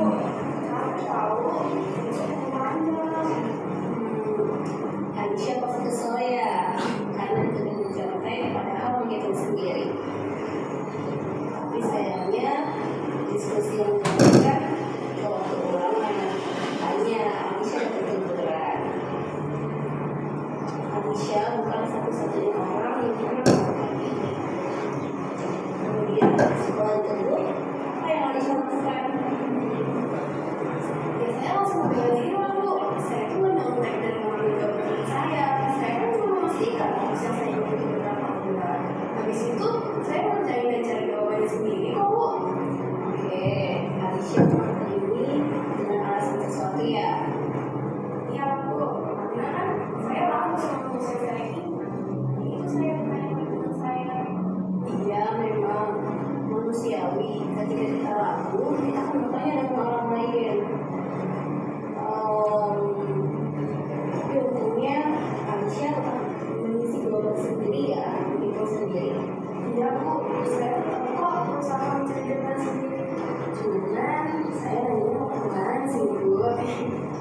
Tapi waktu pertanyaannya berapa ya? Sekarang coba kita lihat tindakan manusia ini apakah sesuai dengan keyakinan kelas atau prinsip manusia berikut. Sesuai dengan kelas, prinsip dan keyakinan mana yang tidak sesuai dengan tindakan manusia. Prinsip percaya pada kemampuan diri sendiri, kemudian jujur dan juga mandiri. Saya sebenarnya sangat mandiri dan jujur kok Bu. Dan istighfar. Saya juga rawat mandiri. Baik, sekarang apakah Alicia itu meyakini bahwa kita itu harus bisa yakin pada diri sendiri, jujur dan mandiri? Sama yakin Bu. Memang kan kita harus lebih percaya pada diri kita sendiri, kemudian kita harus lebih jujur dan juga mandiri. Kalau tidak ada diri kita, bagaimana nanti kita akan berkembang di masa depan?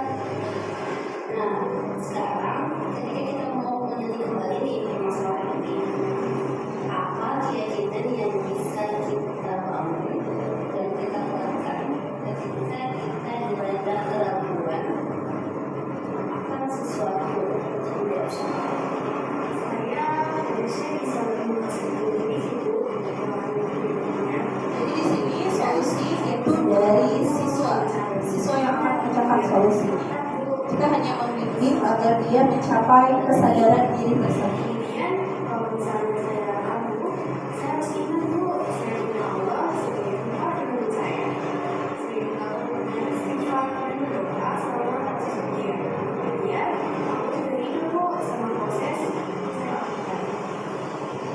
Ketika prosesnya baik, hasilnya insya Allah akan baik begitu ya. Iya Bu. Apakah Alicia bersedia untuk memperbaiki diri seperti ini? Masih Bu, insya Allah. Jika Alicia sudah memperbaiki diri, kedepannya Alicia akan menjadi orang yang seperti apa? Saya akan menjadi orang yang jujur, bisa memilih, dan bersanding kepada Allah. Ya Bu. Ya benar. Oke itu. Nah ini tugasnya sudah saya kirim. Kemudian respon dari fasilitator saya adalah di sini guru masih banyak berbicara. Yang diharapkan adalah lebih banyak siswa yang mengeluarkan isi hatinya, yang menyampaikan pemikirannya. Jadi siswa itu paham sebenarnya apa yang dia lakukan, tapi kita menstabilkan identitasnya. Kemudian ini contoh dari BGP. Kita lihat di sini sepertinya lebih ya.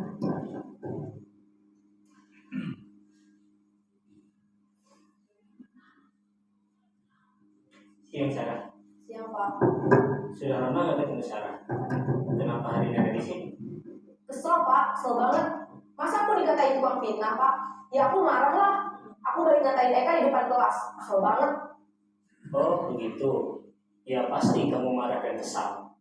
Bapak juga akan marah apabila ada yang menuduh Bapak seperti itu. Kemudian pada saat itu kamu mau melakukan apa? Ya saya langsung ngatain Eka lah Pak. Kesel banget. Saya bentak-bentak dia di depan teman-teman lain. Oh begitu. Pasti kamu melakukan seperti itu karena suatu alasan tertentu kan? Iyalah, masa saya diam saja Pak? Ya saya bela diri lah. Masa saya dituduh tukang fitnah? Ya wajar lah. Mempertahankan harga diri itu sesuatu yang penting buat kamu. Untung kamu tidak bertindak lebih gegabah lagi. Hanya membentak-bentak. Iya Pak. Untung saya masih bersabar dan hanya membentak saja. Sudah gemes padahal. Saya pasti bela diri lah. Ya pasti ya. Tapi kamu memilih untuk tetap bertahan dan bersabar. Kamu memilih untuk tidak berbuat lebih parah lagi kan? Iya. Nah, sekarang coba kita lihat lagi tindakan kamu yang bentak-bentak Eka di kelas.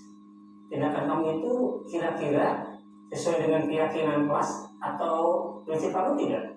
Enggak lah Pak. Capek Pak jadi pemarah.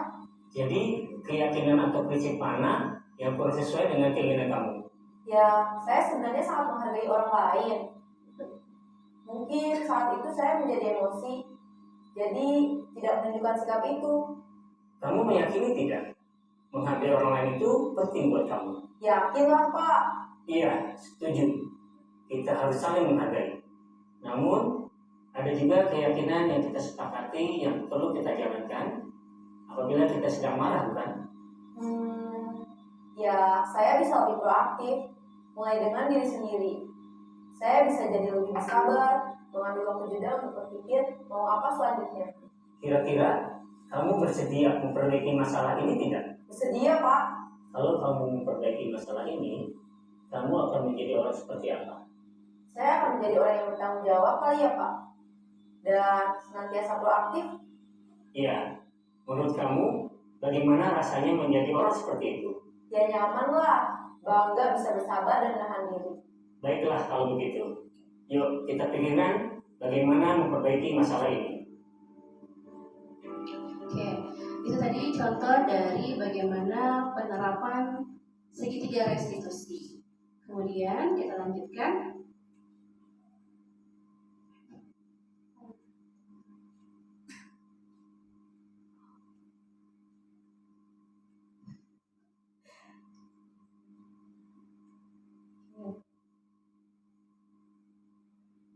Sekarang mari kita bahas. Jadi dalam segitiga restitusi tadi ada 3 hal yang kita lakukan. Yang pertama, menstabilkan identitas. Berdasarkan prinsip membuat kesalahan adalah bagian dari proses pembelajaran. Jadi ya kita memang sadar itu adalah suatu kesalahan. Tapi jangan sampai kesalahan itu lantas menjadi identitas gagal. Di poin kedua, berperan menggeser identitas murid dari identitas gagal ke identitas sukses. Jadi dari kesalahan yang ada kita belajar dari kesalahan, dari kegagalan itu bagaimana caranya kita mencari solusi agar kegagalan itu, identitas gagal itu berubah jadi identitas sukses. Di sini guru jangan mengkritik murid yang sedang mengalami identitas gagal. Dia lagi emosi nih. Terus kita, iya sih salah kamu, bla bla bla. Itu pasti mereka akan tambah emosi, gitu ya. Apalagi kayak misalnya di rumah kan, kalau sudah kita capek apa, terus mama kita ngomel-ngomel, biasanya tuh makin naik tuh ada perlawanan. Nah, yang di sini diharapkan adalah kita menstabilkan identitas dari siswa tersebut. Ajukan pertanyaannya boleh di contoh 5 pertanyaan ini, pernyataan ini, atau bisa kita modifikasi. Contoh pertama, ya membuat kesalahan itu sesuatu yang wajar, gitu ya. Jadi kita coba stabilkan dulu identitas diri kita. Manusia itu tidak ada yang sempurna. Atau kita bisa memperbaiki masalah ini, tenang-tenang, kita bisa memperbaiki masalah ini. Saya tidak menanyakan kesalahannya, tetapi fokus untuk memperbaiki masalah ini. Atau contoh yang kelima, apakah saat ini kamu tengah menjadi orang yang baik untuk dirimu sendiri? Begitu. Jadi tidak ujuk-ujuk ketika ada permasalahan kita juga naik emosinya. Kita berusaha untuk meredam dan menahan diri kita, mencoba untuk menstabilkan identitas siswa kita. Seperti itu. Kemudian sisi kedua yaitu validasi tindakan yang salah. Oh iya, sebelum lanjut ke yang kedua, di sini untuk membimbing siswa atau menangani pelanggaran-pelanggaran siswa itu bukan hanya kewajiban guru BK, tapi kewajiban seluruh guru yang ada di sekolah. Jadi kita pahamkan kembali dan kita yakini kembali dalam diri kita, semua itu bukan cuma kewajiban guru BK. Kita bisa misalnya BK konseling siswa, kita bisa melakukan konseling siswa secara mandiri. Tapi bukan berarti kita mengangkahi pekerjaan yang guru BK, tidak. Kita membantu untuk konseling. Jadi yang perlu untuk mengenali siswa bukan cuma guru BK atau guru wali kelas saja, tapi seluruh guru yang berinteraksi dengan siswa tersebut. Kita selayaknya bisa mengenali bagaimana latar belakang siswa kita. Jadi kita tahu setiap apa yang dia lakukan itu pasti ada imbasnya dengan latar belakangnya. Begitu. Harapannya begitu, Bapak Ibu. Kemudian belum sisi kedua. Sisi kedua, validasi tindakan yang salah. Ada 4 hal di sini yang disebutkan. Pertama, berdasarkan prinsip setiap perilaku berupaya untuk memenuhi satu kebutuhan tertentu. Seperti tadi yang disampaikan oleh Pak Afandi, ada beberapa kebutuhan manusia.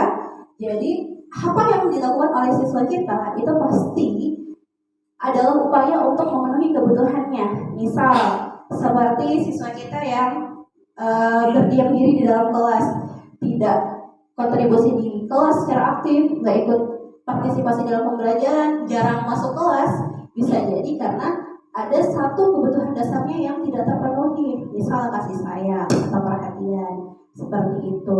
Atau ternyata siswa ini ribut karena dia membutuhkan kebebasan, dia memang orang yang suka bergerak misalnya, kesana kemari. Nah, kita bisa memfasilitasi kebutuhan itu. Dan prinsipnya adalah setiap perilaku itu adalah upaya untuk memenuhi satu kebutuhan dasar manusia. Yang kedua, guru akan bergeser dari pemikiran stimulus respon menjadi proaktif. Kalau tadi ketika ada sebab ada akibat begitu ya di stimulus respon, tapi kita coba menjadi lebih proaktif lagi dengan segitiga restitusi. Kemudian yang ketiga, mengenali dan mengakui kebutuhan murid ini dapat memperbaiki hubungan dengan murid. Jadi jangan sampai pelanggaran yang dilakukan oleh siswa malah membuat kita semakin renggang kepada siswa tersebut. Tapi coba kita berupaya untuk memperbaiki hubungan kita dengan murid dengan cara memvalidasi tindakan yang dilakukan. Gitu. Yang keempat, pernyataan atau pertanyaan disampaikan dengan nada suara yang tidak menghakimi atau memojokkan. Begitu. Karena kalau sudah menghakimi atau memojokkan, nanti jatuhnya kita bukan posisi manajer lagi, tapi sebagai penghukum. Dan posisi kontrol guru sebagai penghukum itu harus kita hindari, begitu ya. Sebisa mungkin kita hindari, kecuali kalau misalnya ada peraturan sekolah yang mengikat itu, ya jangan sampai kita sudah memberikan konsekuensi dengan peraturan sekolah, kita juga menyakiti hati mereka dengan posisi penghukum, dengan menghakimi mereka. Kita coba, walaupun misalnya tetap harus ada aturan dan konsekuensi dari perilaku dia, sesuai misalnya pengulangan poin atau apa, tapi kita tetap menjadi manajer bagi siswa kita dengan melakukan segitiga restitusi ini. Tidak semata-mata cuma menghukum doang, gitu ya. Kamu bisa saja bertindak lebih gegabah lagi dari ini. Pernyataan yang dilakukan disampaikan, atau kamu bukan melakukannya tanpa satu alasan tertentu. Kita validasi tindakan siswa itu. Mungkin kamu bisa mempelajari di sini apa? Mungkin kamu bisa mempelajari suatu perilaku baru yang lebih efektif. Bersediakah kamu mempelajarinya? Jadi kita menggali agar siswa yang bisa berpikir, dia bisa nggak memperbaiki dirinya itu. Jangan sampai kita yang memaksa dia, tapi keyakinan dari diri siswa itu sendiri. Lanjut. Sisi ketiga yaitu menanyakan keyakinan. Teori kontrol menyatakan bahwa pada dasarnya kita itu bisa termotivasi secara intrinsik, makanya kita perlu siswa yang mencari pemecahan solusinya apa. Saat perilaku telah divalidasi dan identitas sukses telah stabil, maka murid telah siap mengaitkan keyakinannya dengan tindakan yang salah. Pernyataan atau pertanyaan yang bisa kita sampaikan seperti ini: sebagai keluarga atau kelas, apa yang kita yakini? Jadi siswa yang akan menggali kira-kira keyakinan apa, nilai apa yang telah kita sepakati. Jadi dia mengingat kembali nih kesepakatan sebelumnya. Kemudian seperti apa gambaran sebuah kelas yang ideal bagi kamu? Kamu ingin menjadi orang seperti apa? Setelah kamu melakukan kesalahan ini atau kamu melakukan hal ini dan kamu memperbaikinya, kamu menjadi orang seperti apa? Apakah akan tetap seperti itu atau dia akan memperbaiki dirinya? Jadi siswa yang akan menggali dari dalam dirinya sendiri. Ya, nih Bapak Ibu, ada beberapa hal yang perlu kita perhatikan dalam segitiga restitusi. Satu, perilaku yang salah perlu dikaitkan dengan nilai-nilai atau keyakinan-keyakinan yang telah disepakati. Jadi kita kaitkan lagi dengan nilai-nilai kesepakatan. Kemudian kedua, kesediaan orang yang melakukan kesalahan untuk memperbaiki masalah, karena kita tidak bisa memperbaiki orang lain ya. Kita nggak bisa mengubah orang lain menjadi lebih baik, tapi orang lain itu sendiri yang bisa mengubah dirinya. Makanya perlu ada kesediaan dari orang yang melakukan kesalahan untuk memperbaiki masalahnya. Ketiga, pemecahan masalah sebisa mungkin relevan atau memiliki hubungan dengan masalah yang ada. Makanya itu dikaitkan dengan disiplin positif. Kalau misalnya siswa terlambat, bukan keliling lapangan, jadi gitu.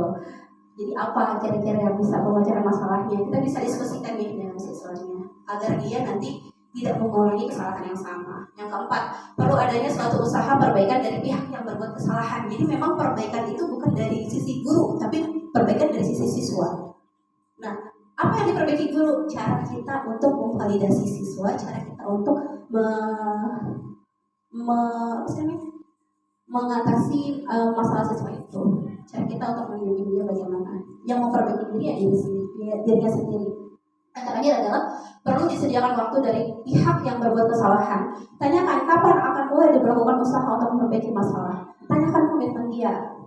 Komitmen dia bagaimana. Nah setelah itu baru kita bisa tindak lanjut lagi.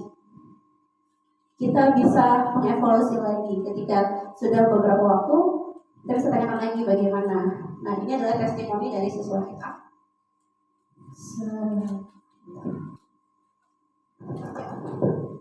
Testimoninya ya. Dan diskusinya dalam kelas aja ya.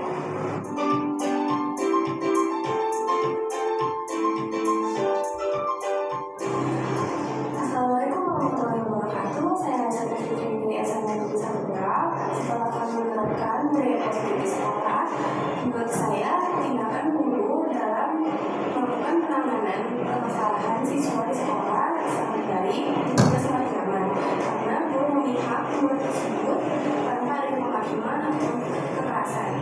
Kemudian guru tersebut juga memvalidasi siswa tersebut dan mencoba membantu untuk siswa tersebut dapat menemukan titik terang permasalahannya.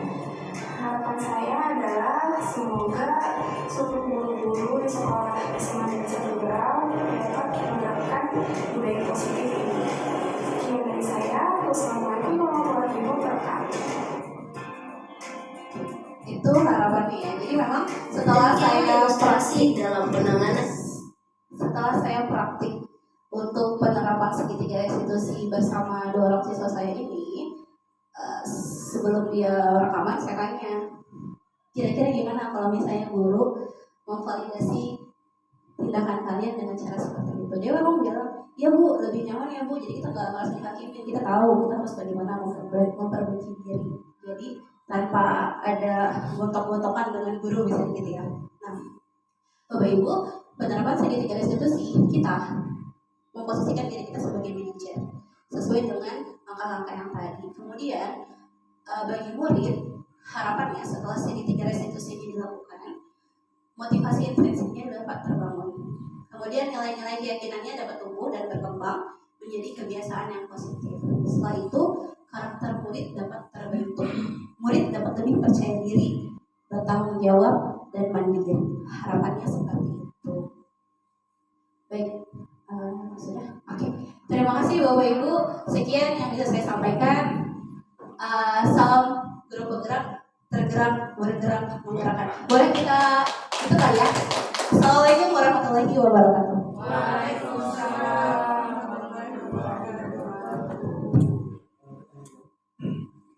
Baik, terima kasih kepada pemateri kita. Ada Ibu Erni Wahyuni, kemudian Ibu Ika Novita Mulia, dan saya sendiri. Baik, selanjutnya kita melangkah ke sesi tanya jawab. Silakan bagi Bapak Ibu yang ingin bertanya, sharing, berdiskusi, memberikan tanggapan atau kritik dan saran, waktu dan tempat kami persilakan. Diskusi ya Bapak Ibu. Silakan Bapak Ibu. Ada yang ingin disampaikan?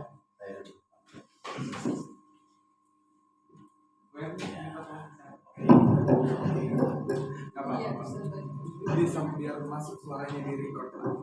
Iya.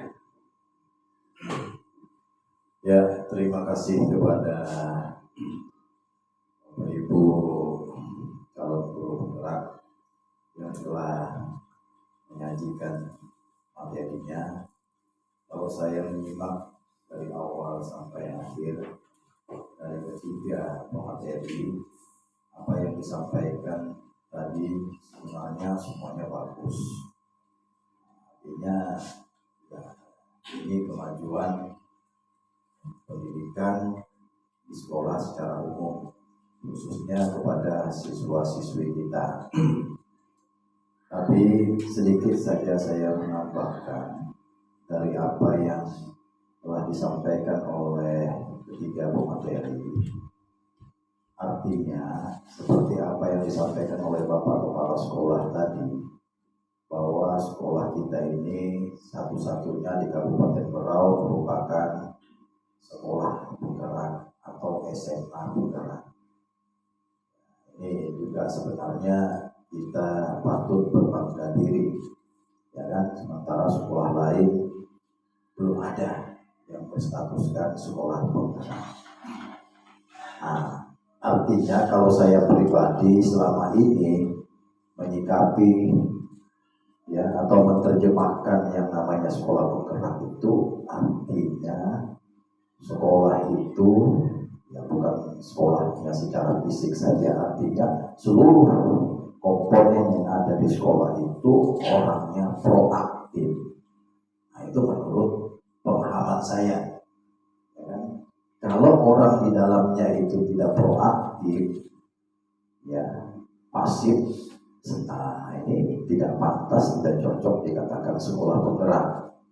Nah, karena sekolah penggerak itu bahasa sederhananya kalau saya adalah orang-orang yang ada di dalam sekolah tersebut atau unsur-unsur yang ada dalam sekolah tersebut selalu bergerak.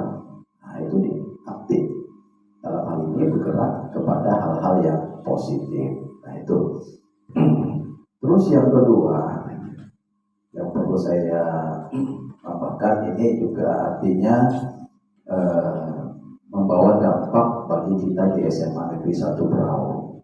Jangan hanya sekedar sebagai nama saja kita sebagai sekolah penggerak, ya kan? Tetapi tidak terlihat wujudnya kita sebagai sekolah penggerak.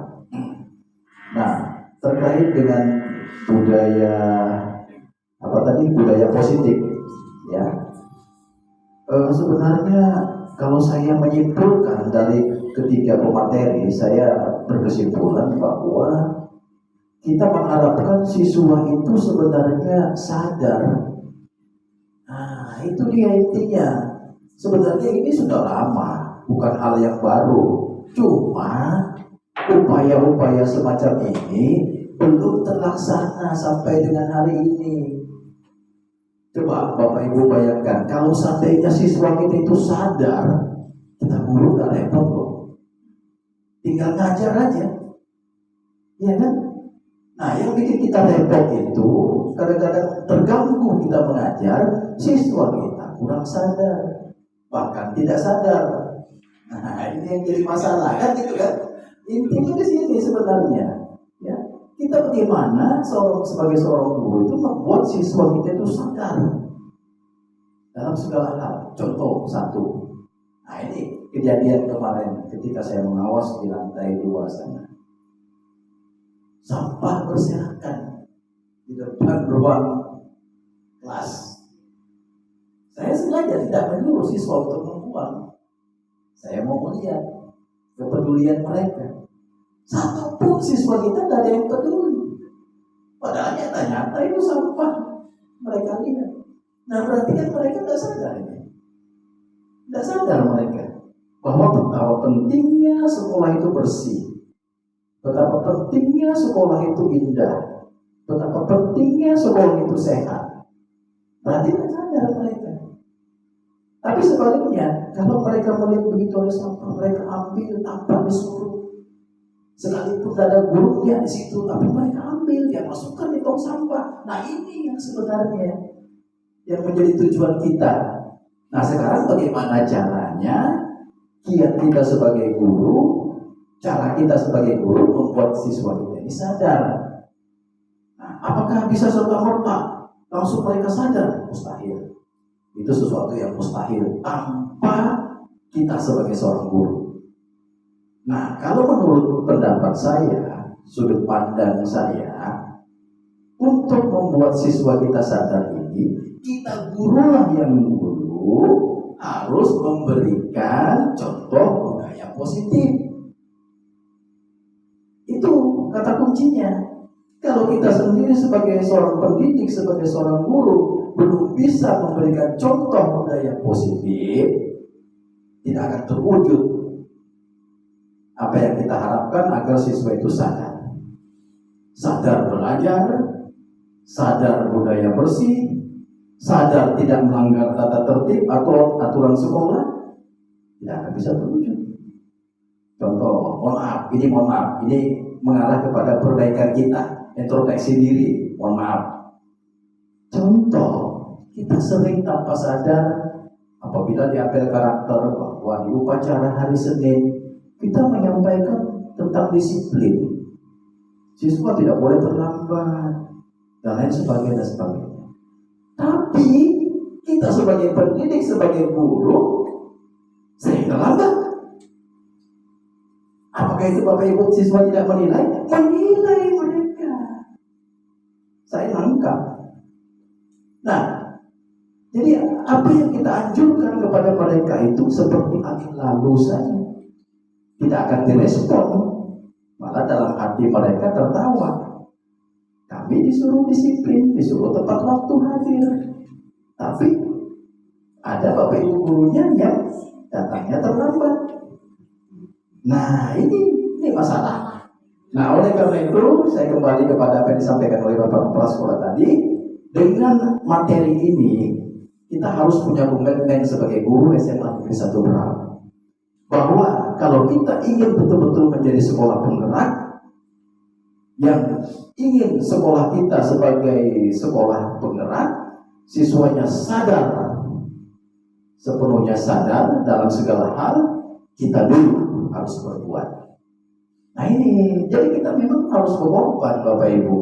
Tanpa pengorbanan, mustahil itu akan bisa terwujud. Nah ini saya tambahkan ini. Jadi harus ada kata-kata pengorbanan. Korban perasaan, korban waktu, korban tenaga. Tanpa itu mustahil itu akan bisa terwujud apa yang disampaikan oleh ketiga materi tadi. Nah ini ya salah satu contoh saja. Jadi Bapak Ibu terkait dengan disiplin tadi, ini perbaikan bagi kita semua termasuk saya ya.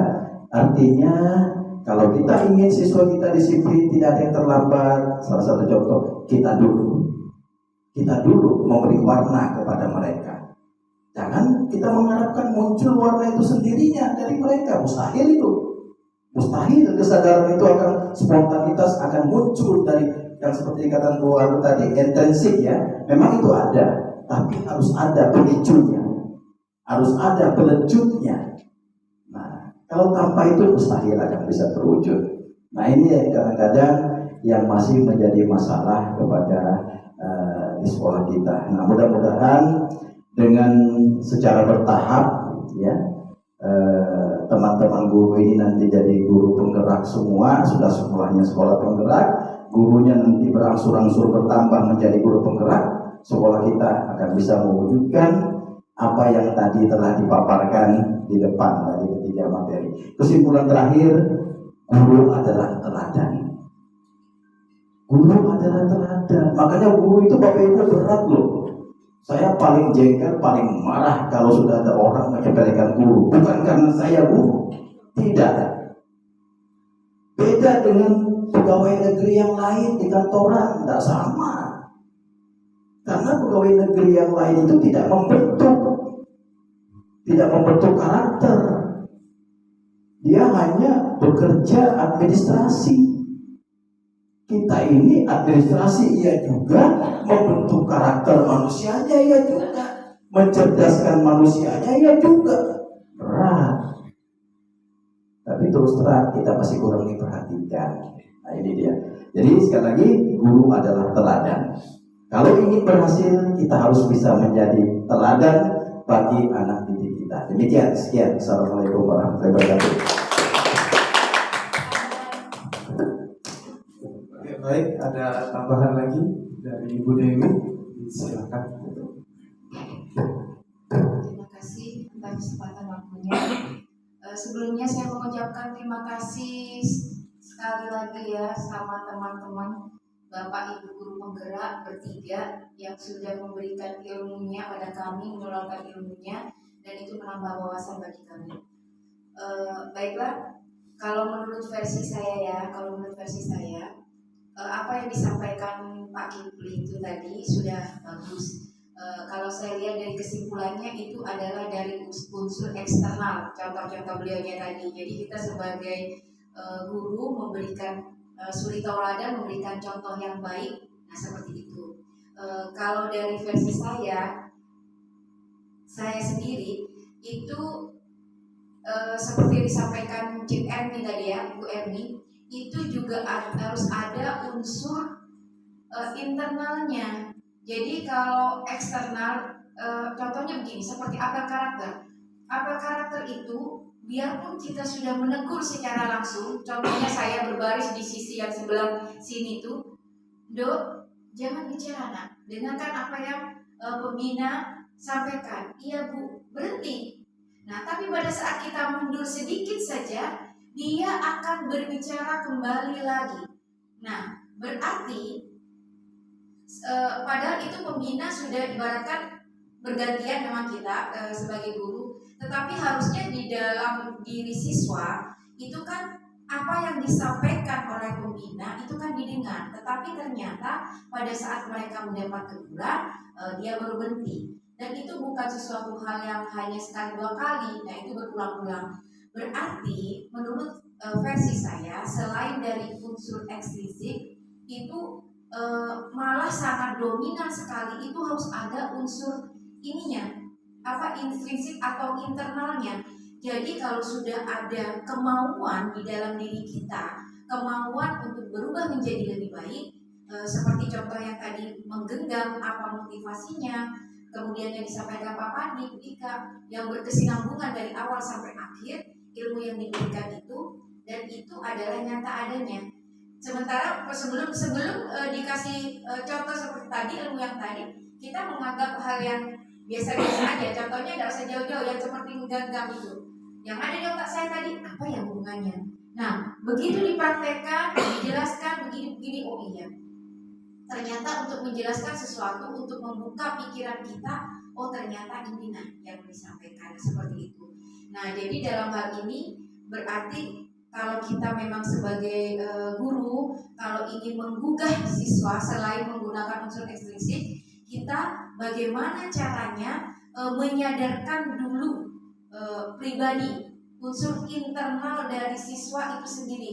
Ayo nak, begini-begini, misalkan seperti itu. Ini memang betul juga yang disampaikan Pak Kipri, kalau kita contohnya upacara, kalau kita terlambat, termasuk saya juga ada terlambat berbaris sampai siswa sudah upacara, nah baru kita muncul.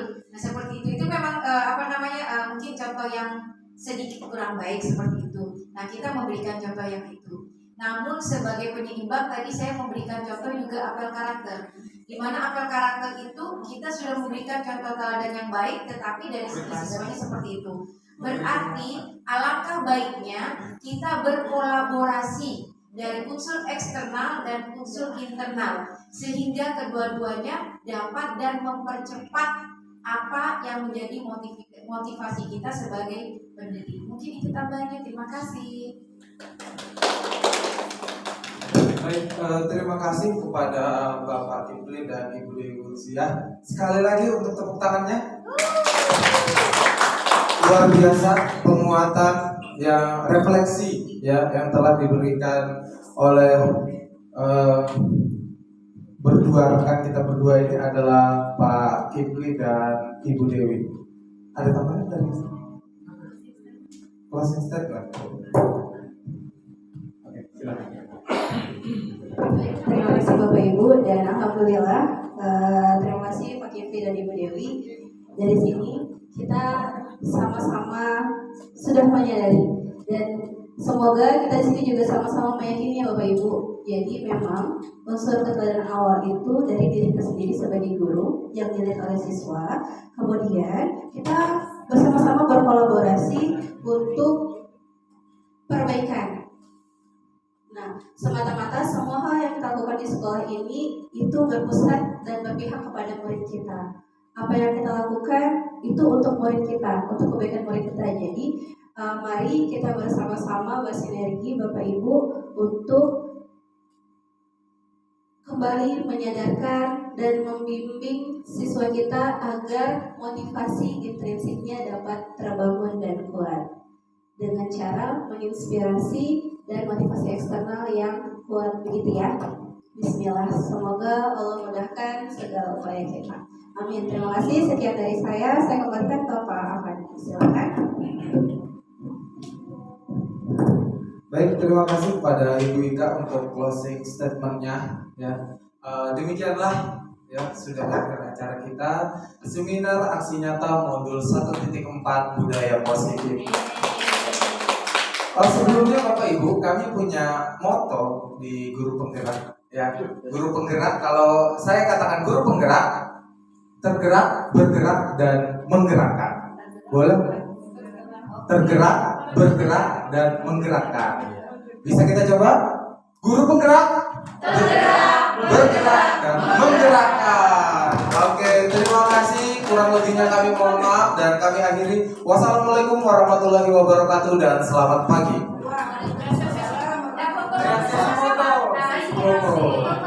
Di situ Pak. Ya. Bentar ya, aduh, minta tolong si siapa? Lisda. Hah? Kemana? Ayo si nyotong. Bapak-bapaknya di atas. Lagi satu. Kan? Oh berarti di depan sini, di depan kursi aja. Oh iya Kak? Boleh. Ya, jadi biar kelihatan fotonya. Jadi sepatu apa? Lagi di atas. Kayaknya buat semua di semua. Iya kan? Boleh kan Pak? Boleh ganti kan? Tapi kalau kita melingkar bisa setengah lingkaran juga. Yang foto bersama-sama. Iya. Bagaimana? Buat semua satu baru saja muat Pak. Atau mau begitu, mau juga begitu ada. Begitu dah Ini Pak. Kak. Kita depan Buka sini. biasa aja. Informasi aman. Yang penting kelihatan. Ya. Nah, begitu. Di Mantap. belakang kursi biar tak kelihatan. Kelihatan kan? Ada kursi. Sedikit kan? Kelihatan. Oh, salah. Tangan kelihatan tuh kayak ini. Nanti ada di bawah. Iya.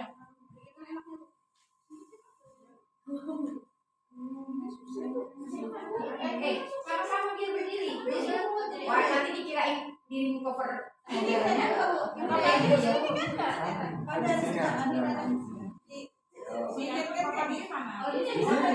Apa baju di bawah? Oh, kalian yang bertiga ya? Oh, tidak. Jangan. Biar orang Nggak kelihatan kalau singkirkan dulu. atau di langsung bertiga. langsung duduk. Nah, ya langsung duduk. Tengah-tengah. Nah, Pak Fadi di tengah, karena laki. Ya, di sini. Nanti nyusul ya guru penggerak lain. Nah, yang 50 namanya bukan tuh.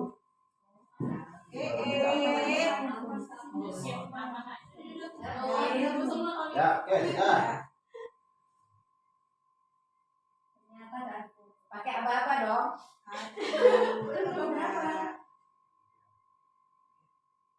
Laki-laki, dua hati.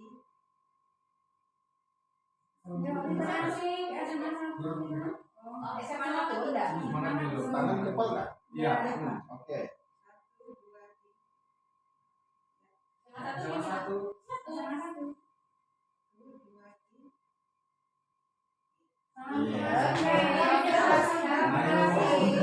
Dua ibu, dua ada lagi, dua jari. Prabowo. Titik mereka. Oke.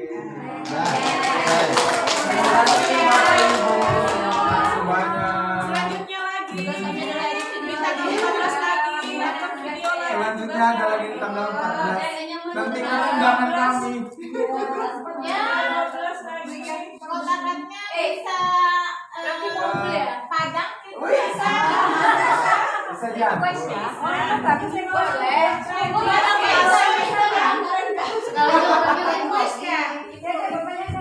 Ayo ini lagi sendiri. Yang Yang sendiri. suami saya di sana 12 ya. Enggak bu. Ada ibu. Enggak. Oh dulu awal. Iya, beginian. Oh iya. Ya. Oh Papa 9. Iya, sudah kelar ini. Jadi sendiri.